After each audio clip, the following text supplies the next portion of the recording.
വളരെ പരിചിതമായ ഒരു തിരുവെഴുത്ത് വായിച്ച് സഹായിക്കണമെന്ന് അപേക്ഷിക്കുന്ന മൈക്ക് കൂടെ വായിച്ചാൽ കുറച്ചുകൂടെ ഉചിതമായിരിക്കും. യോഹന്നാന്റെ സുവിശേഷം 10-ാം അധ്യായത്തിൻ്റെ 4-ാമത്തെ തിരുവെഴുത്ത് വായിച്ച് സഹായിച്ചാട്ട്. യോഹന്നാന്റെ സുവിശേഷം 10-ാം അധ്യായത്തിൻ്റെ 4-ാമത്തെ തിരുവെഴുത്ത്. തനിക്കുള്ളവയൊക്കെയും പുറത്തു കൊണ്ടുപോയ ശേഷം യേശു അവയ്ക്ക് മുൻപായി നടക്കുന്നു. ആടുകൾ അവന്റെ ശബ്ദമറിഞ്ഞ് അവനെ അനുഗമിക്കുന്നു. ഒരിക്കൽ കൂടി വായിച്ചാട്ടെ. തനിക്കുള്ളവയൊക്കെയും പുറത്തു കൊണ്ടുപോയ ശേഷം അവൻ അവയ്ക്ക് മുൻപായി നടക്കുന്നു. മതി. ഒരു വാക്കൂടെ പ്രാർത്ഥിക്കാം. പരിശുദ്ധ പിതാവേ, നല്ല രാത്രി സമയത്തിനായിട്ട് സ്തോത്രം. ഇവിടെ കൂടപ്പെട്ടിരിക്കുന്ന ഏവരെയും അനുഗ്രഹിക്കണം. ശബ്ദപരിധിയിൽ ഞങ്ങളെ ശ്രദ്ധിക്കുന്ന ഏവർക്കും അനുഗ്രഹമാക്കണം. ഈ ദേശത്തെ അനുഗ്രഹിപ്പാൻ അവിടുത്തോട് അപേക്ഷിക്കുന്നു. അവിടുത്തെ ദാസീദാസന്മാരെ എല്ലാവരെയും ശക്തീകരിക്കണം. എളിയവൻ്റെ മേലും ഇന്ന് രാത്രി കൃപ ചൊരിയണമേ. പ്രിയപുത്രനെ ഞങ്ങളെ കൂടി മഹത്വപ്പെടുത്തണം. ക്രിസ്തുയേശുവിൻ്റെ നിസ്തുല്യ നാമത്തിൽ അപേക്ഷിക്കുന്നു. ദയമൂലം കേൾക്കണം സ്വർഗസ്ഥ പിതാവേ, ആമേൻ. അനുഗ്രഹപ്രദമായ ഈ നല്ല രാത്രി സമയത്തിനായി ദൈവത്തെ സ്തുതിക്കുന്നു. ഈ 2 ലൈറ്റും ഒത്തിരി വന്നു, കണ്ണ് ചിമ്മുന്നു. ഇത് രണ്ടും നേരെ കണ്ണിനിട്ടടിക്കുന്നുണ്ട്. തിരിച്ചോ മറിച്ചോ എങ്ങനെയും വെച്ചാൽ മതി. എനിക്കാരെയും കാണാൻ മേല.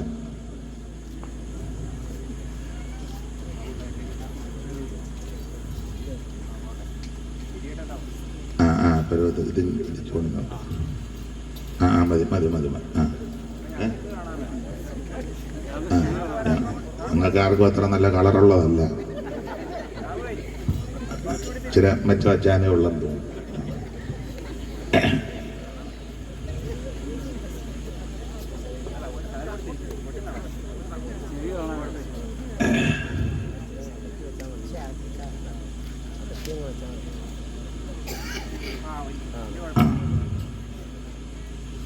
ഈ രാത്രിയിൽ ഈ ദേശത്ത് കടന്നു വരുവാൻ ദൈവം കരുണ ചെയ്തു. ഈ ശുശ്രൂഷയ്ക്ക് എന്നെ ക്ഷണിച്ച ബഹുമാനപ്പെട്ട ഇ.പി. രാജു പാസ്റ്റർ അവർകൾ ഈ സഭയുടെ ശുശ്രൂഷകൻ. ഇന്ന് രാത്രിയിലെ യോഗാധ്യക്ഷൻ ബഹുമാന്യ കർത്തദാസ്, ന്യൂ ലൈഫ് സഭയുടെ പ്രധാന ചുമതല വഹിക്കുന്ന ഫിലിപ്പ് എബ്രഹാം അവർകൾ, ഗായക സംഘം, മൈക്ക് ഓപ്പറേറ്റ് ചെയ്യുന്ന സഹോദരങ്ങൾ, ഈ ഗ്രൗണ്ടിൽ പ്രാർത്ഥനയോടെ എത്തിച്ചേർന്നിരിക്കുന്ന ദൈവമക്കൾ, സമീപ സ്ഥലങ്ങളിൽ നിന്നും ഇരുന്നും ഭവനങ്ങളിലുമൊക്കെ ഇരുന്ന് ഈ യോഗം ശ്രദ്ധിക്കുന്ന, വീക്ഷിക്കുന്ന, സഹകരിക്കുന്ന ഈ ദേശത്തെ ബഹുമാന്യരായ പ്രിയപ്പെട്ടവർ, ദൂരത്തിരുന്ന് ഇപ്പോൾ ഓൺലൈനിൽ ആരെങ്കിലും കാണുകയോ കേൾക്കുകയോ ചെയ്യുന്നുണ്ടെങ്കിൽ അങ്ങനെയുള്ളവർ ഏവർക്കും വേഗം വരുന്ന യേശു ക്രിസ്തുവിൻ്റെ നിസ്തുല്യ നാമത്തിൽ ഈ സന്ധിയിൽ വന്ദനം ചൊല്ലുന്നു. പരിചിതരായ കർത്തൃദാസന്മാർ പലരുണ്ട്. എല്ലാവരുടെയും പേരെടുത്ത് പറഞ്ഞ് പിന്നെയും സമയം കളയുവാൻ താല്പര്യപ്പെടുന്നില്ല. ഇവിടെ വേദിയിലും സദസ്സിലുമായിരിക്കുന്ന ആദരണീയ കർത്തൃദാസന്മാർ, വിശേഷിച്ച് മാതാക്കൾ, പിതാക്കന്മാർ, കുഞ്ഞുങ്ങൾ, സഹോദരീ സഹോദരന്മാർ, ഏവരെയും ദൈവം അനുഗ്രഹിക്കുമാറാകട്ടെ. ഇന്ന് രാത്രിയിലെ ശുശ്രൂഷയെപ്പറ്റി കർത്തൃദാസൻ വിളിച്ചോർപ്പിച്ച് ഓർത്ത് പ്രാർത്ഥിപ്പാൻ ദൈവം കൃപ നൽകി. അല്പം വൈകിപ്പോയി, സദയം എല്ലാവരും ക്ഷമിക്കുക. വൈകുമെന്ന് നേരത്തെ വിളിച്ചറിയിച്ചു. എങ്കിലും പിന്നീട് പറഞ്ഞതിലും 5 മിനിറ്റ് മുമ്പ് എത്തുവാൻ ദൈവം കരുണ ചെയ്തു. എല്ലാ പ്രിയപ്പെട്ടവരെയും ദൈവം അനുഗ്രഹിക്കുമാറാകട്ടെ. കഴിഞ്ഞ രാത്രിയിൽ വളരെ ശക്തമായ സന്ദേശം ദൈവം കേൾപ്പിച്ചു. അവിടുത്തെ വരവ് താമസിച്ചാൽ നാളെ രാത്രിയിലും മാന്യ കർത്തൃദാസനെ ദൈവം ഉപയോഗിക്കട്ടെ. ഇന്ന് രാത്രിയിൽ എനിക്കും ഇവിടെ വരുവാൻ ദൈവം ചെയ്ത കൃപയ്ക്കായിട്ട് ദൈവത്തെ സ്തുതിക്കുന്നു. ഈ രാത്രിയിലെ തിരുവചന ചിന്തയ്ക്ക് അടിസ്ഥാനമായിട്ട് വായിച്ചത് യോഹന്നാന്റെ സുവിശേഷം 10-ാം അധ്യായത്തിന്റെ 4-ാമത്തെ തിരുവെടുത്ത. ഒരിക്കൽ കൂടി ആ തിരുവെടുത്ത് വായിച്ച് സഹായിക്കണമെന്ന് അപേക്ഷിക്കുന്നു. തനിക്കുള്ളവയൊക്കെയും പുറത്തു കൊണ്ടുപോയ ശേഷം അവൻ അവയ്ക്ക് മുൻപായി നടക്കുന്നു. തനിക്ക് ഉള്ളവയൊക്കെയും പുറത്തു കൊണ്ടുപോയ ശേഷം അവൻ അവയ്ക്ക് മുൻപായി നടക്കുന്നു. അവൻ അവയ്ക്ക് മുൻപായിട്ട് നടക്കുന്നു. ആടുകൾ അവന്റെ ശബ്ദം അറിഞ്ഞ് അവനെ അനുഗമിക്കുന്നു. അവിടെ എടുത്ത് എഴുന്നു നിൽക്കുന്ന ഒരു പദം തനിക്കുള്ളവയൊക്കെയും പുറത്തു കൊണ്ടുപോയ ശേഷം. ഞാൻ ഇനി പറയുന്ന ഭാഷ എല്ലാവർക്കും ചിലപ്പം മനസ്സിലായി എന്ന് വരികയല്ല. വേദപുസ്തകം പഠിക്കുന്ന ധ്യാനിക്കുന്നവർക്ക് പെട്ടെന്ന് പിടികിട്ടും. ദൈവത്തിന് ആവശ്യമുള്ളവരെയൊക്കെ ദൈവം പുറത്തു കൊണ്ടുവരും.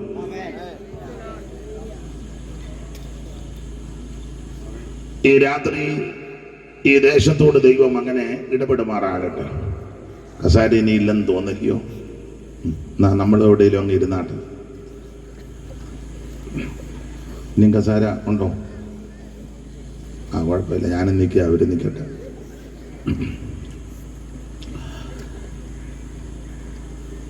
യോഹന്നാന്റെ സുവിശേഷം 10-ാം അധ്യായത്തിന്റെ 4-ാം വാക്യമാണ്. ഇന്ന് രാത്രി വളരെ ലളിതമായിട്ട് ശാന്തമായിട്ട് മനസ്സിലാകുന്ന ഭാഷയിൽ നമുക്ക് ചില കാര്യങ്ങൾ ചിന്തിക്കാം.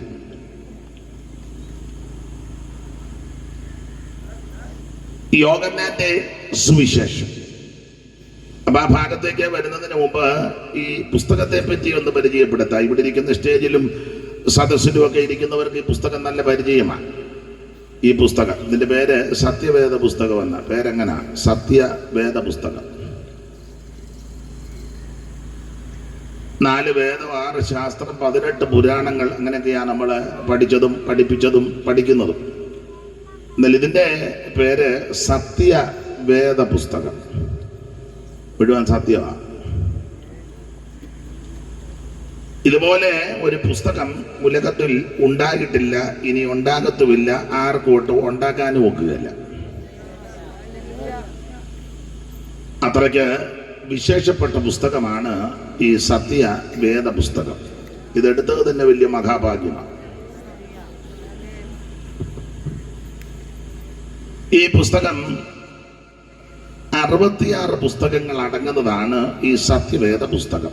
ഇത് ഞാൻ ചില കാര്യങ്ങൾ പറയുന്നത് ചിലർക്ക് ഇതിനെപ്പറ്റി അറിയത്തില്ല. അപ്പൊ അവരും ചിന്തിക്കും, ഞായറാഴ്ച ആണ്ടേത് ഒരു പുസ്തകം, കനവുള്ളൊരു പുസ്തകം പിടിച്ചുകൊണ്ട് അങ്ങോട്ടും ഇങ്ങോട്ടും എല്ലാം നടക്കുക, ഇതെന്തോ ആന്ന് ചിലർക്ക് അറിയത്തില്ല. അല്ലെങ്കിൽ പിടിച്ചുകൊണ്ട് നടക്കുന്നവർക്കും അറിയാൻ മേല.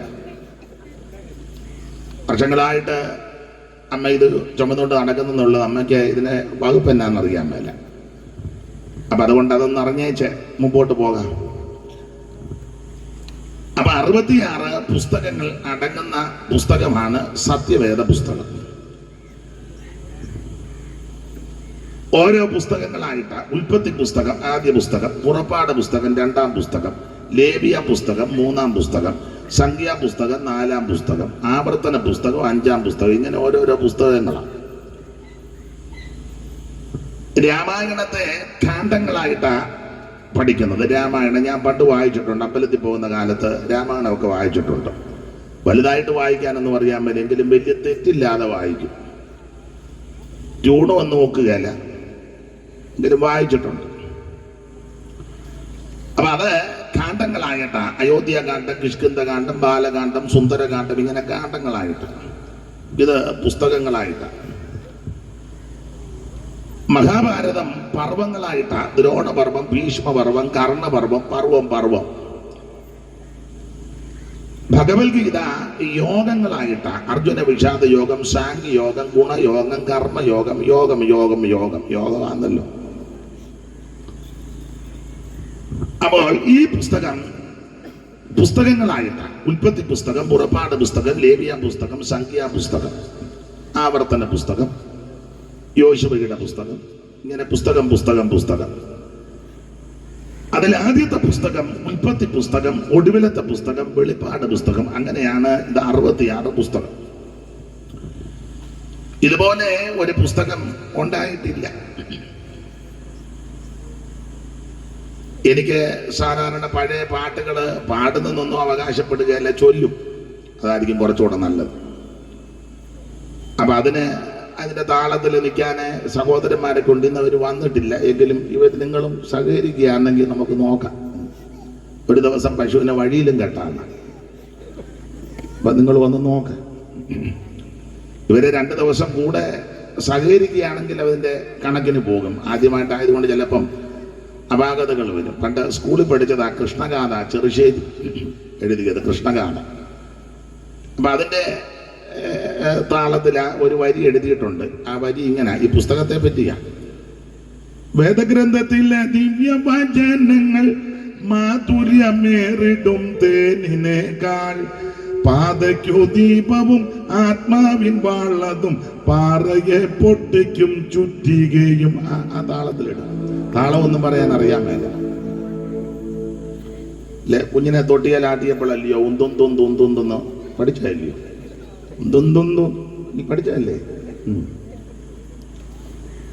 വേദഗ്രന്ഥത്തിലെ ദിവ്യവചനങ്ങൾ മാധുര്യമേറിടും തേനിനേക്കാൾ, പാതയ്ക്കു ദീപവും ആത്മാവിൻ വാളതും പാറയെ പൊട്ടിക്കും ചുറ്റികയും. പാരിൽ ഇതുപോലെ മറ്റൊരു ഗ്രന്ഥവും പാരായണം ചെയ്തിട്ടില്ല ന്യൂനം. 2 ഭാഗങ്ങളങ്ങുണ്ടതിലാകവേ 66 പുസ്തകങ്ങൾ. അത് പിടിച്ചു വരുമ്പോ ഞാൻ പാട്ട് നിർത്തും. ഇരുന്നു മോൻ, ഇരുന്നു. അപ്പൊ ഇത് 2 ഭാഗങ്ങളാണ്. 2 ഭാഗങ്ങളങ്ങുണ്ടതിലാകവേ 66 പുസ്തകങ്ങൾ. ഉൽപ്പത്തി തൊട്ടു മലാക്കി വരെയുള്ള 39 പുസ്തകങ്ങൾ. ഉൽപ്പത്തി, പുറപ്പാടു, ലേവ്യ, സംഖ്യ, പിന്നെ ആവർത്തനം എന്നീ പഞ്ചഗ്രന്ഥം. ഇങ്ങനെ 2 ഭാഗങ്ങളായിട്ടാണ് ഈ പുസ്തകം, സത്യവേദ പുസ്തകം. ഇതിന്റെ ആദ്യത്തെ ഭാഗം പഴയ നിയമവും 2ാം ഭാഗം പുതിയ നിയമവും. 2 നിയമങ്ങളായത്. ഇത് നിയമമാണ്. നിയമമൊന്നും തെറ്റിക്കരുത്.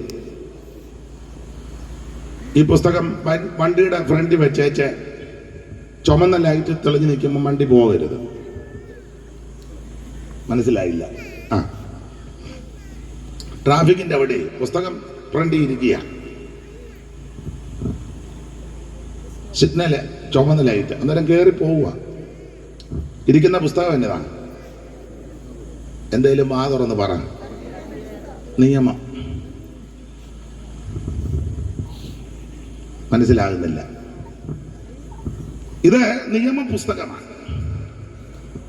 ഇതിനകത്ത് നിയമങ്ങൾ ഒത്തിരി ഉണ്ട്. മാതാപിതാക്കളെ ബഹുമാനിക്കണം, എന്റെ നിയമം ഇതാ. അന്നേരം അപ്പനും അമ്മയ്ക്കും വെള്ളം കൊടുക്കാതെ ഈ പുസ്തകമായിട്ട് ഞായറാഴ്ച പള്ളിയിലോട്ട് പോവുക. എന്നെ ആരും മിണ്ടാതിരിക്കുന്നേ. ഇന്ന് അധികം മിണ്ടുവൊന്നും വേണ്ട. ഇത് നിയമമാണ്. ഇതിനകത്ത് നിയമമാണ്. അയലത്തുകാരനെ നിന്നെ പോലെ തന്നെ അവനെ സ്നേഹിക്കണം. അവനോട് മിണ്ടിയിട്ട് 5 കൊല്ലമായി. പുസ്തകം എടുത്തോണ്ട് ഞായറാഴ്ച ഓടുക. മിക്കവാറും ഞായറാഴ്ച ആള് കുറയുമെന്നാ തോന്നുന്നത്. പാസ്റ്റർ കൂടുതൽ ആള് വരാനായിരിക്കും ആഗ്രഹിക്കുന്നത്. മിക്കവാറും ഇന്ന് ഈ ആഴ്ച കുറയും.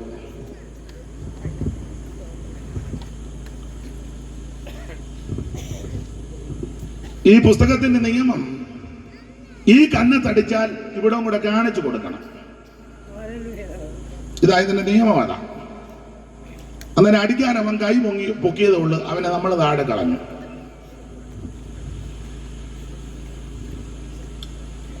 നമ്മുടെ ഒരു അമ്മയാ, തൻ്റെ അടി അമ്മ ഒരിക്കൽ പറഞ്ഞു, അവൻ എന്നെ അടിക്കാൻ തോന്നിയുള്ളൂ, ഞാൻ കാലുമടക്കി അടിച്ചവനെ താഴെ ഇട്ടെന്ന്. പഴയ ഗുസ്തിക്കാരിയാ. ഇത് നിയമമാണ്. ഈ നിയമം ആദ്യം കാക്കേണ്ടതും അനുസരിക്കേണ്ടത് ഇതെടുത്തോണ്ട് നടക്കുന്നവരാ. ഇന്ന് വലിയ ബഹളമൊന്നും വരികയല്ലെന്നാണ് എനിക്ക് തോന്നുന്നത്. ഇരിപ്പ് കണ്ടിട്ട് ഇങ്ങനെ ഇരുന്നാൽ മതി. അപ്പൊ ഇത് 2 ഭാഗങ്ങളാണ്, പഴയ നിയമവും പുതിയ നിയമവും. പഴയ നിയമം ഉൽപ്പത്തി പുസ്തകം മുതൽ മലാക്കി പുസ്തകം വരെയുള്ളതായ 39 പുസ്തകങ്ങൾ. പുതിയ നിയമം മത്തായി സുവിശേഷം മുതൽ വെളിപ്പാട് പുസ്തകം വരെയുള്ള 27 പുസ്തകങ്ങൾ. ശ്രദ്ധിക്കണേ, ഈ പുസ്തകം 66 പുസ്തകം ഏതാണ്ട് 1600 കൊല്ലം കൊണ്ട് 40 എഴുത്തുകാര് ലോകത്തിന്റെ വിവിധ ഇടങ്ങളിലിരുന്ന് എഴുതി തീർത്തതാണ് ഈ 66 പുസ്തകം. അല്ലാതെ ഒരാൾ തന്നെ കുത്തിയിരുന്ന് എഴുതിയതല്ല. ഒരാളും കൂടെ ഒരാളും കൂടി നമുക്ക് കുറച്ച് എഴുതാം, വാ രണ്ടുപേരോട് ഇരുന്ന് എഴുതി ഒക്കുന്നിടത്തോളം ഒപ്പിച്ചു, അങ്ങനൊന്നും തന്നതല്ല. 1600 കൊല്ലം കൊണ്ട് 40 എഴുത്തുകാര് വിവിധ രാജ്യങ്ങളിലിരുന്ന് ദൈവാത്മ നിയോഗം പ്രാപിച്ച് എഴുതിയതാണ് ഈ സത്യവേദ പുസ്തകം. ഇവര് പലരും തമ്മിൽ കണ്ടിട്ടില്ല, പലരും പല രാജ്യത്ത് ജനിച്ച് ജീവിച്ചവരാ, മരിച്ചവരാ, പല ടൈപ്പിൽപ്പെട്ട ആൾക്കാരാ. ഈ പുസ്തകം രാജാക്കന്മാരെ കൊണ്ട് എഴുതിപ്പിച്ചിട്ടുണ്ട്, മീൻ പിടിക്കുന്ന മുക്കുവന്മാരെ കൊണ്ട് ഇതിലെ പുസ്തകം എഴുതിച്ചിട്ടുണ്ട്, ഡോക്ടർ ലൂക്കോസ് പുസ്തകം എഴുതിയിട്ടുണ്ട്.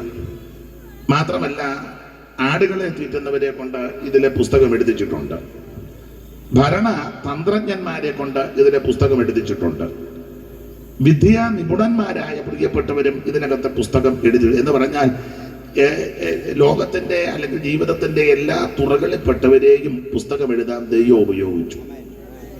അല്ലാതെ ഒരാൾ മാത്രം കുത്തിയിരുന്ന് എഴുതിയതല്ല.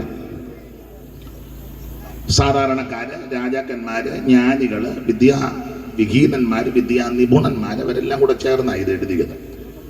ഒന്നിച്ചിരുന്ന് എഴുതിയതല്ല, ഒരു കാലത്ത് എഴുതിയതല്ല, 1600 കൊല്ലം കൊണ്ടാണ് ഇത് എഴുതി തീർത്തത്.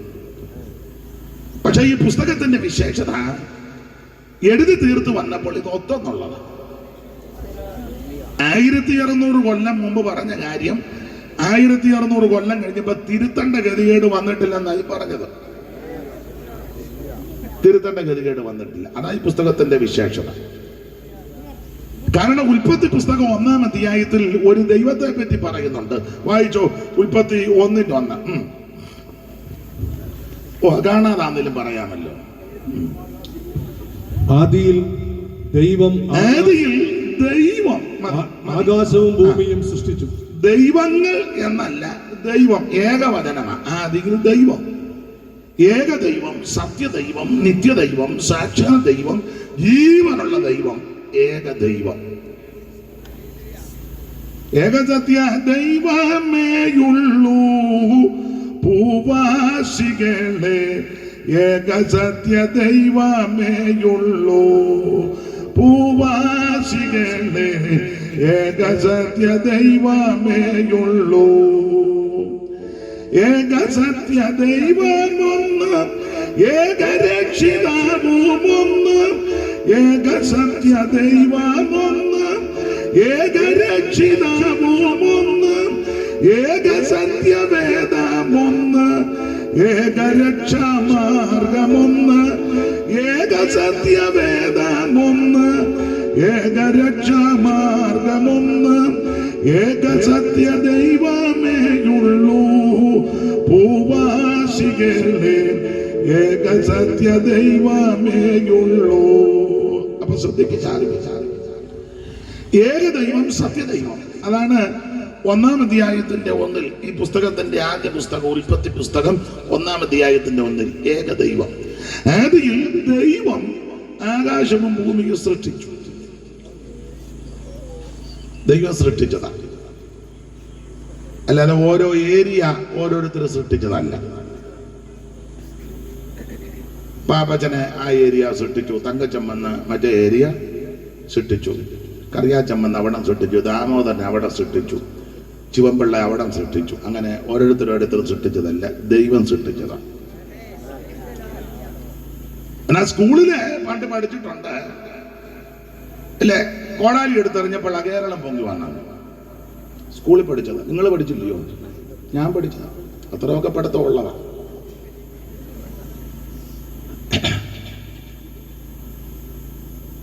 എനിക്ക് തോന്നുന്നു ഉമാകേരളത്തിലാണോ ഉള്ളൂർ എഴുതിയതാണോ എന്ന് അറിയത്തില്ല. വരി ഇങ്ങനെ എന്തുവാ നിങ്ങൾ പറഞ്ഞത്? പ്രസംഗം എറിക്കുന്നില്ലെന്നായിരിക്കും. ഇന്നിങ്ങനെ പോട്ടെ.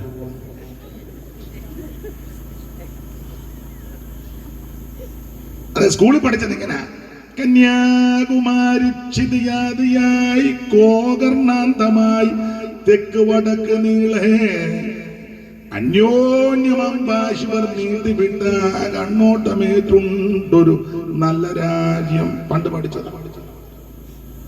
അതിലെ ദശാവതാര കഥകളുണ്ട്. അതിലെ ഒരു കഥാപാത്രമാണ് പരശുരാമൻ. മത്സ്യകൂർമ്മ വരാഹസ്യ നരസിംഹസ്യ വാമന രാമോ രാമ രാമച്ച കൃഷ്ണകൾക്ക് ജനാർദ്ദനാണ് അതിലൊരു അവതാരമാണ്. അപ്പൊ നിങ്ങൾ ചിന്തിക്കുക, ഇങ്ങേരെ അവതാരമെല്ലാം പറയാൻ വന്നതാണോ എന്ന്. ശാസിക്കുകയൊന്നും ചെയ്യരുത്, പ്രാർത്ഥിച്ചുകൊണ്ടിരുന്നാണ്. അപ്പോൾ അത് മഴുവെടുത്തെറിഞ്ഞെന്ന കന്യാകുമാരി ക്ഷിതിയാദിയായി ഗോകർണാന്തമായി തെക്ക് വടക്ക് നീളെ അന്യോന്യം അംബാശിവാർ നീട്ടിവിട്ട കണ്ണോട്ടമേറ്റുണ്ടൊരു നല്ല രാജ്യം. പാരം കരിമ്പു പനസം മുളകേല വിഞ്ചി കേരൻ കവങ്ങ് തളർത്ത വെറ്റില ഏത്തവാഴ ഈരമ്യ വസ്തുതകൾ ചേർന്ന് വിളങ്ങമീന്നൽ പാരാങ്കിരി കൽപ്പതരു മണ്ഡിത നന്ദനാഭം. സ്കൂളിൽ പഠിച്ചതാണ്. അപ്പൊ പള്ളിക്കൂടത്തിൽ പഠിച്ചതും ഒക്കെ മഴുവെടുത്തെറിഞ്ഞുണ്ടായെന്ന. എന്നാല് ഈ പുസ്തകം പഠിപ്പിക്കുന്നതും അതങ്ങനെ തന്നെ. ഇത് കോടാലിക്കും പിച്ചാത്തിക്കും പറഞ്ഞൊന്നും ഉണ്ടായതല്ല, ദൈവം സൃഷ്ടിച്ചത്. സർവശക്തനായ ദൈവം, നിത്യനായ ദൈവം, ഏക ദൈവം. ദൈവം ഒരു ഗ്രൂപ്പിന്റെ ആളല്ല, അവിടുന്ന് മുഴു ലോകത്തിന്റെ ആ ദൈവം. ഓരോരുത്തരും പിന്നെ ഓരോ ഞങ്ങളുടെ ദൈവമാണെന്ന് പറഞ്ഞുകൊണ്ട് കിടക്കുക. ദൈവം എല്ലാവരുടെയും കൂടെ. ചില ആൾക്കാർ ധരിച്ചു വെച്ചിരിക്കുന്ന ദൈവം ഞങ്ങളുടെ കസ്റ്റഡിയിലാണ്. ആ പോക്കും ഇരിപ്പും കാണുമ്പോൾ അറിയാം ദൈവം ആരുടെയും കസ്റ്റഡിയിൽ ഇരിക്കുന്ന ആളല്ല, അവിടുന്ന് മുഴു ലോകത്തിന്റെയും ദൈവമാണ്. അപ്പോൾ ആ ദൈവമാണ് ഈ കാണുന്നതിനെല്ലാം സൃഷ്ടിച്ചത്. സകല ചരാചരങ്ങളെ സൃഷ്ടിച്ചവൻ ദൈവമാണ്. ഒന്നുകൂടെ വായിച്ചോ, 1-ാം വാക്യം. ആദിയിൽ ദൈവം ആകാശവും ഭൂമിയും സൃഷ്ടിച്ചു.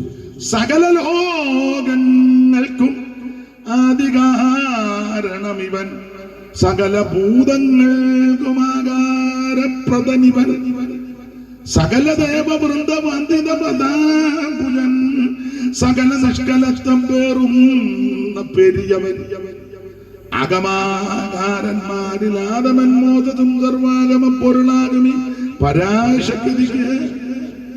അപ്പൊ ശ്രദ്ധിക്കുക, ഈ കാണുന്ന സകല ചരാചരങ്ങളെയും അണ്ടകടാകത്തെയും ബ്രഹ്മാണ്ട കോടിനാണ്ടത്തെ മുഴുവൻ സൃഷ്ടിച്ചവൻ, അവൻ ചമച്ചവൻ, പടച്ചവൻ, സർവശക്തനായ ദൈവമാണ്.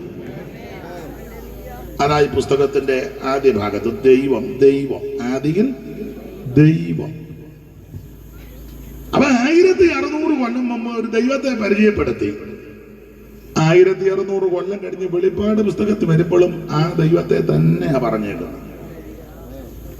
അല്ലാതെ ഇടയ്ക്ക് ദൈവം കളിക്കാൻ പെണ്ണുങ്ങളും ആണുങ്ങളും ഒന്നും കയറിയില്ല. ഇപ്പോഴാണ് ഒത്തിരി പെണ്ണുങ്ങളൊക്കെ ദൈവം കളിക്കുന്നുണ്ട്. ചുമ്മാ സാരിയും ചുറ്റി ദൈവം കളിച്ച് കിടക്കാം. നല്ല കാശുവാ. പെണ്ണുങ്ങൾ ദൈവം കളിച്ചാലേ കാശുള്ളു, ആണുങ്ങൾ ദൈവം കളിച്ചാലൊന്നും കാശില്ല. പണ്ടൊരാള് പറഞ്ഞെന്നാ കേൾക്കുന്നത്. ഇങ്ങനെ ഇരുന്നു തള്ളയവിടെ കാശ് വാരുക. മനസ്സിലായില്ല. നീ ഇങ്ങനെ ഇതും പിടിച്ചോണ്ട് അവിടെ ഇരുന്നു തള്ളയെ പറ എവിടാന്നൊന്നും എന്നോട് ചോദിക്കരുത്. ഞാൻ പറഞ്ഞത് വല്ല എന്റെ ഒന്നായിട്ട് പിടിക്കരുത്. പറഞ്ഞവര് വേറെയാണ്. സ്ത്രീകളും പുരുഷന്മാരും ഒക്കെ ദൈവം കളിക്കുക. ഇപ്പൊ ഒത്തിരി ദൈവങ്ങളുണ്ടല്ലോ. ദൈവങ്ങൾ തന്നെ ഇരിക്കുമ്പോ തോന്നുക അങ്ങ് ദൈവം ആകാൻ. കോട്ടയത്തുണ്ടായിരുന്ന ദൈവം തങ്ക എന്നാ പേര്. എല്ലാവരും അങ്ങ് ദൈവം ആക്കി. ദൈവം തങ്ക ഇവിടെ ഉണ്ടെന്നാ തോന്നിച്ചിരിക്കുന്നു. ശാന്തമ്മ ദൈവം. അങ്ങ് പത്തനംതിട്ട സൈഡിലുണ്ടെന്ന് ബാബു ദൈവം. പേര് പോലും ഒരു സുഖമില്ല. ബാബു. ദൈവം കളിക്കുമ്പോ പേരെങ്കിലും ഒന്ന് വൃത്തിയാക്കണ്ടേ? അങ്ങനല്ലേ എന്റെ മര്യാദ? നിങ്ങളുടെ ദൈവം ആരാ? ബാബു. ഒരു സുഖമില്ല. ദൈവം കളിക്കാൻ ഇറങ്ങുമ്പോ പേരുമെങ്കിലും ഒന്ന് വൃത്തിയാക്കി. പിന്നെ പണ്ട് സ്വാമിമാരുടെ പേരുകളൊക്കെ നല്ല പേരുകളാണ്. നല്ല പേരുകളാ. അതിൽ മിക്കതും ആനന്ദ കൂട്ടിയ ആനന്ദ, നിത്യാനന്ദ, പിന്നെ ശ്വാശ്വതികാരൻ. നല്ല പേരുകളാണ്. അപ്പൊ ഒരുത്തൻ തന്നെ ഇരുന്നപ്പോ അവന് തോന്നി സ്വാമിയാകണമെന്ന്. സ്വാമിയാകണമല്ലോ ഒത്തിരി നടപടിക്രമങ്ങളുണ്ട്. ചുമ്മാ സ്വാമിയാകാനൊക്കെ വരാം. ഇവനെ ചുമ്മാ ഇരുന്നപ്പോൾ തോന്നി സ്വാമി കളിക്കണമെന്ന്. അവനെ പെട്ടെന്നൊരു ആയുവസ്ത്രമൊക്കെ കൊടുത്ത് ചാരമെല്ലാം മരുത്തി വെച്ച് ചിറങ്ങി. അപ്പോൾ ചോദിച്ചു പേരെന്നാണ്. അവൻ പറഞ്ഞു വെളുപ്പിനെ കുളിച്ചു, നല്ല തണുപ്പും ഉണ്ടായിരുന്നു, കുളിച്ചേച്ച് ചാരമെടുത്ത് പൂശി. കള്ളസ്വാമിയാണ്. പൂശിയപ്പോൾ ഒരാൾ ചോദിച്ചു പേരെന്നാ?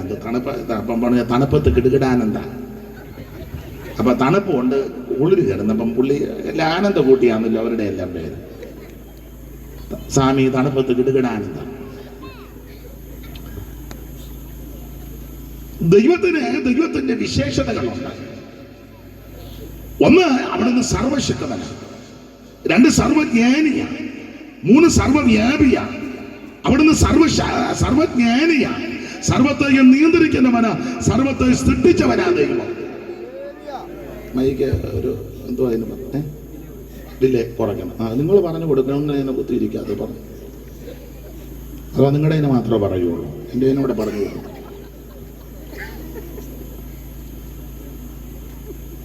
ഞാൻ പാട്ട് പാടുകയോ എന്തെങ്കിലുമൊക്കെ ചൊല്ലുകയോ ചെയ്യുമ്പോൾ ഒരു ചെറിയ അതാ നല്ലത്. പ്രസംഗിക്കുമ്പം ഇങ്ങനെ പോട്ടെ. അപ്പോൾ സർവശക്തനായ ദൈവം പിന്നെ ഉണ്ട്.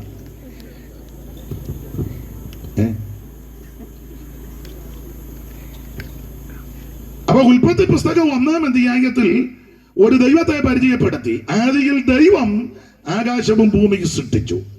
ആ ദൈവത്തെ പറ്റി തന്നെ വെളിപ്പാട് പുസ്തകത്തിലും പറയുന്നത്. ആ ദൈവം തന്നെ സൃഷ്ടിച്ചെന്ന വെളിപ്പാട് 4:11 വായിച്ചു. വെളിപ്പാട് പുസ്തകം 4-ാം അധ്യായത്തിന്റെ 11-ാം വാക്യം. 1600 കൊല്ലം കഴിഞ്ഞപ്പോഴും അത് തന്നെ പറഞ്ഞു. വായത്, കർത്താവേ, നീ സർവവും സൃഷ്ടിച്ചവനും എല്ലാം നിന്റെ ഇഷ്ടം ഹേതുവാൽ ഉണ്ടായതും സൃഷ്ടിക്കപ്പെട്ടതുമാകയാൽ മഹത്വവും ബഹുമാനവും ശക്തിയും കൈക്കൊള്ളുവാൻ യോഗ്യൻ എന്ന്. അപ്പൊ ശ്രദ്ധിക്കുക, കർത്താവേ, നീ സർവവും സൃഷ്ടിച്ചവനാ. ഉൽപ്പത്തി പുസ്തകം 1-ാം അധ്യായത്തിൽ ദൈവം സകലതും സൃഷ്ടിച്ചെന്ന് പറഞ്ഞു. 1600 കൊല്ലം കഴിഞ്ഞപ്പോഴും അത് തന്നെ പറഞ്ഞേക്കുന്ന തിരുത്തേണ്ട ഗതികേട് ഈ പുസ്തകത്തിന് വന്നിട്ടില്ല. സകലത്തെ സൃഷ്ടിച്ചവൻ, നിർമ്മിച്ചവൻ സർവശക്തനായ ദൈവം. ഞാൻ അങ്ങനെ പറഞ്ഞാൽ ഒത്തിരി കാര്യം പറയേണ്ടി വരും. നമ്മൾ എടുത്ത ഭാഗത്തേക്ക് വരണം. അപ്പോൾ ഇങ്ങനെയുള്ള ഈ സത്യവേദ പുസ്തകം 66 പുസ്തകം. ഇതിലെ പുതിയ നിയമത്തിൽ 27 പുസ്തകം.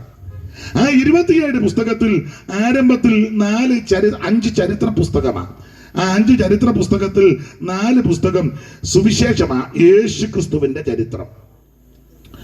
5-ാമത്തെ പുസ്തകം അപ്പോസ്തല പ്രവൃത്തി, അത് ആദിമ സഭയുടെ ചരിത്രം. പിന്നീട് റോമാലേഖനം മുതൽ യൂദയുടെ ലേഖനം വരെ ഉപദേശ വിഷയങ്ങളാണ്, ഉപദേശങ്ങള്. റോമാലേഖനം വിശ്വാസത്താലുള്ള നീതീകരണം, കൊരിന്ത് ലേഖനം നീതീകരിക്കപ്പെട്ടവരുടെ വിശുദ്ധീകരണം, ഗലാത്യ ലേഖനം വിശുദ്ധീകരിക്കപ്പെട്ടവരുടെ സ്വാതന്ത്ര്യം, എഫീസ് ലേഖനം സ്വാതന്ത്ര്യം പ്രാപിച്ചവരുടെ അവകാശം, സ്ഥാനമാനങ്ങൾ. ഇങ്ങനെയാണ് ലേഖനം പഠിക്കുന്നത്. അപ്പോൾ ഇങ്ങനെയുള്ള ഈ സത്യവേദ പുസ്തകത്തിൽ പുതിയ നിയമത്തിലെ 27 പുസ്തകത്തിലെ ആദ്യത്തെ 5 പുസ്തകം ചരിത്ര പുസ്തകം, അതിൽ 4 പുസ്തകം സുവിശേഷ പുസ്തകം. ആ 4 പുസ്തകത്തിലെ 4-ാമത്തെ പുസ്തകമാകുന്ന യോഹന്നാന്റെ സുവിശേഷം 10-ാം അധ്യായത്തിന്റെ 4-ാമത്തെ വാക്യമാണ് ഇന്ന് രാത്രിയിലെ തിരുവചന ചിന്തയ്ക്ക് അടിസ്ഥാനമായിട്ട് വായിച്ചത്. ഒന്നുകൂടെ വായിച്ചു. തനിക്കുള്ളവയൊക്കെയും പുറത്തു കൊണ്ടുപോയ ശേഷം ഇന്ന് രാത്രി. അപ്പോൾ സുവിശേഷം ആട്ടെ, 1-2 കാര്യം പറയാം. എന്തുവായി സുവിശേഷം? സുവിശേഷം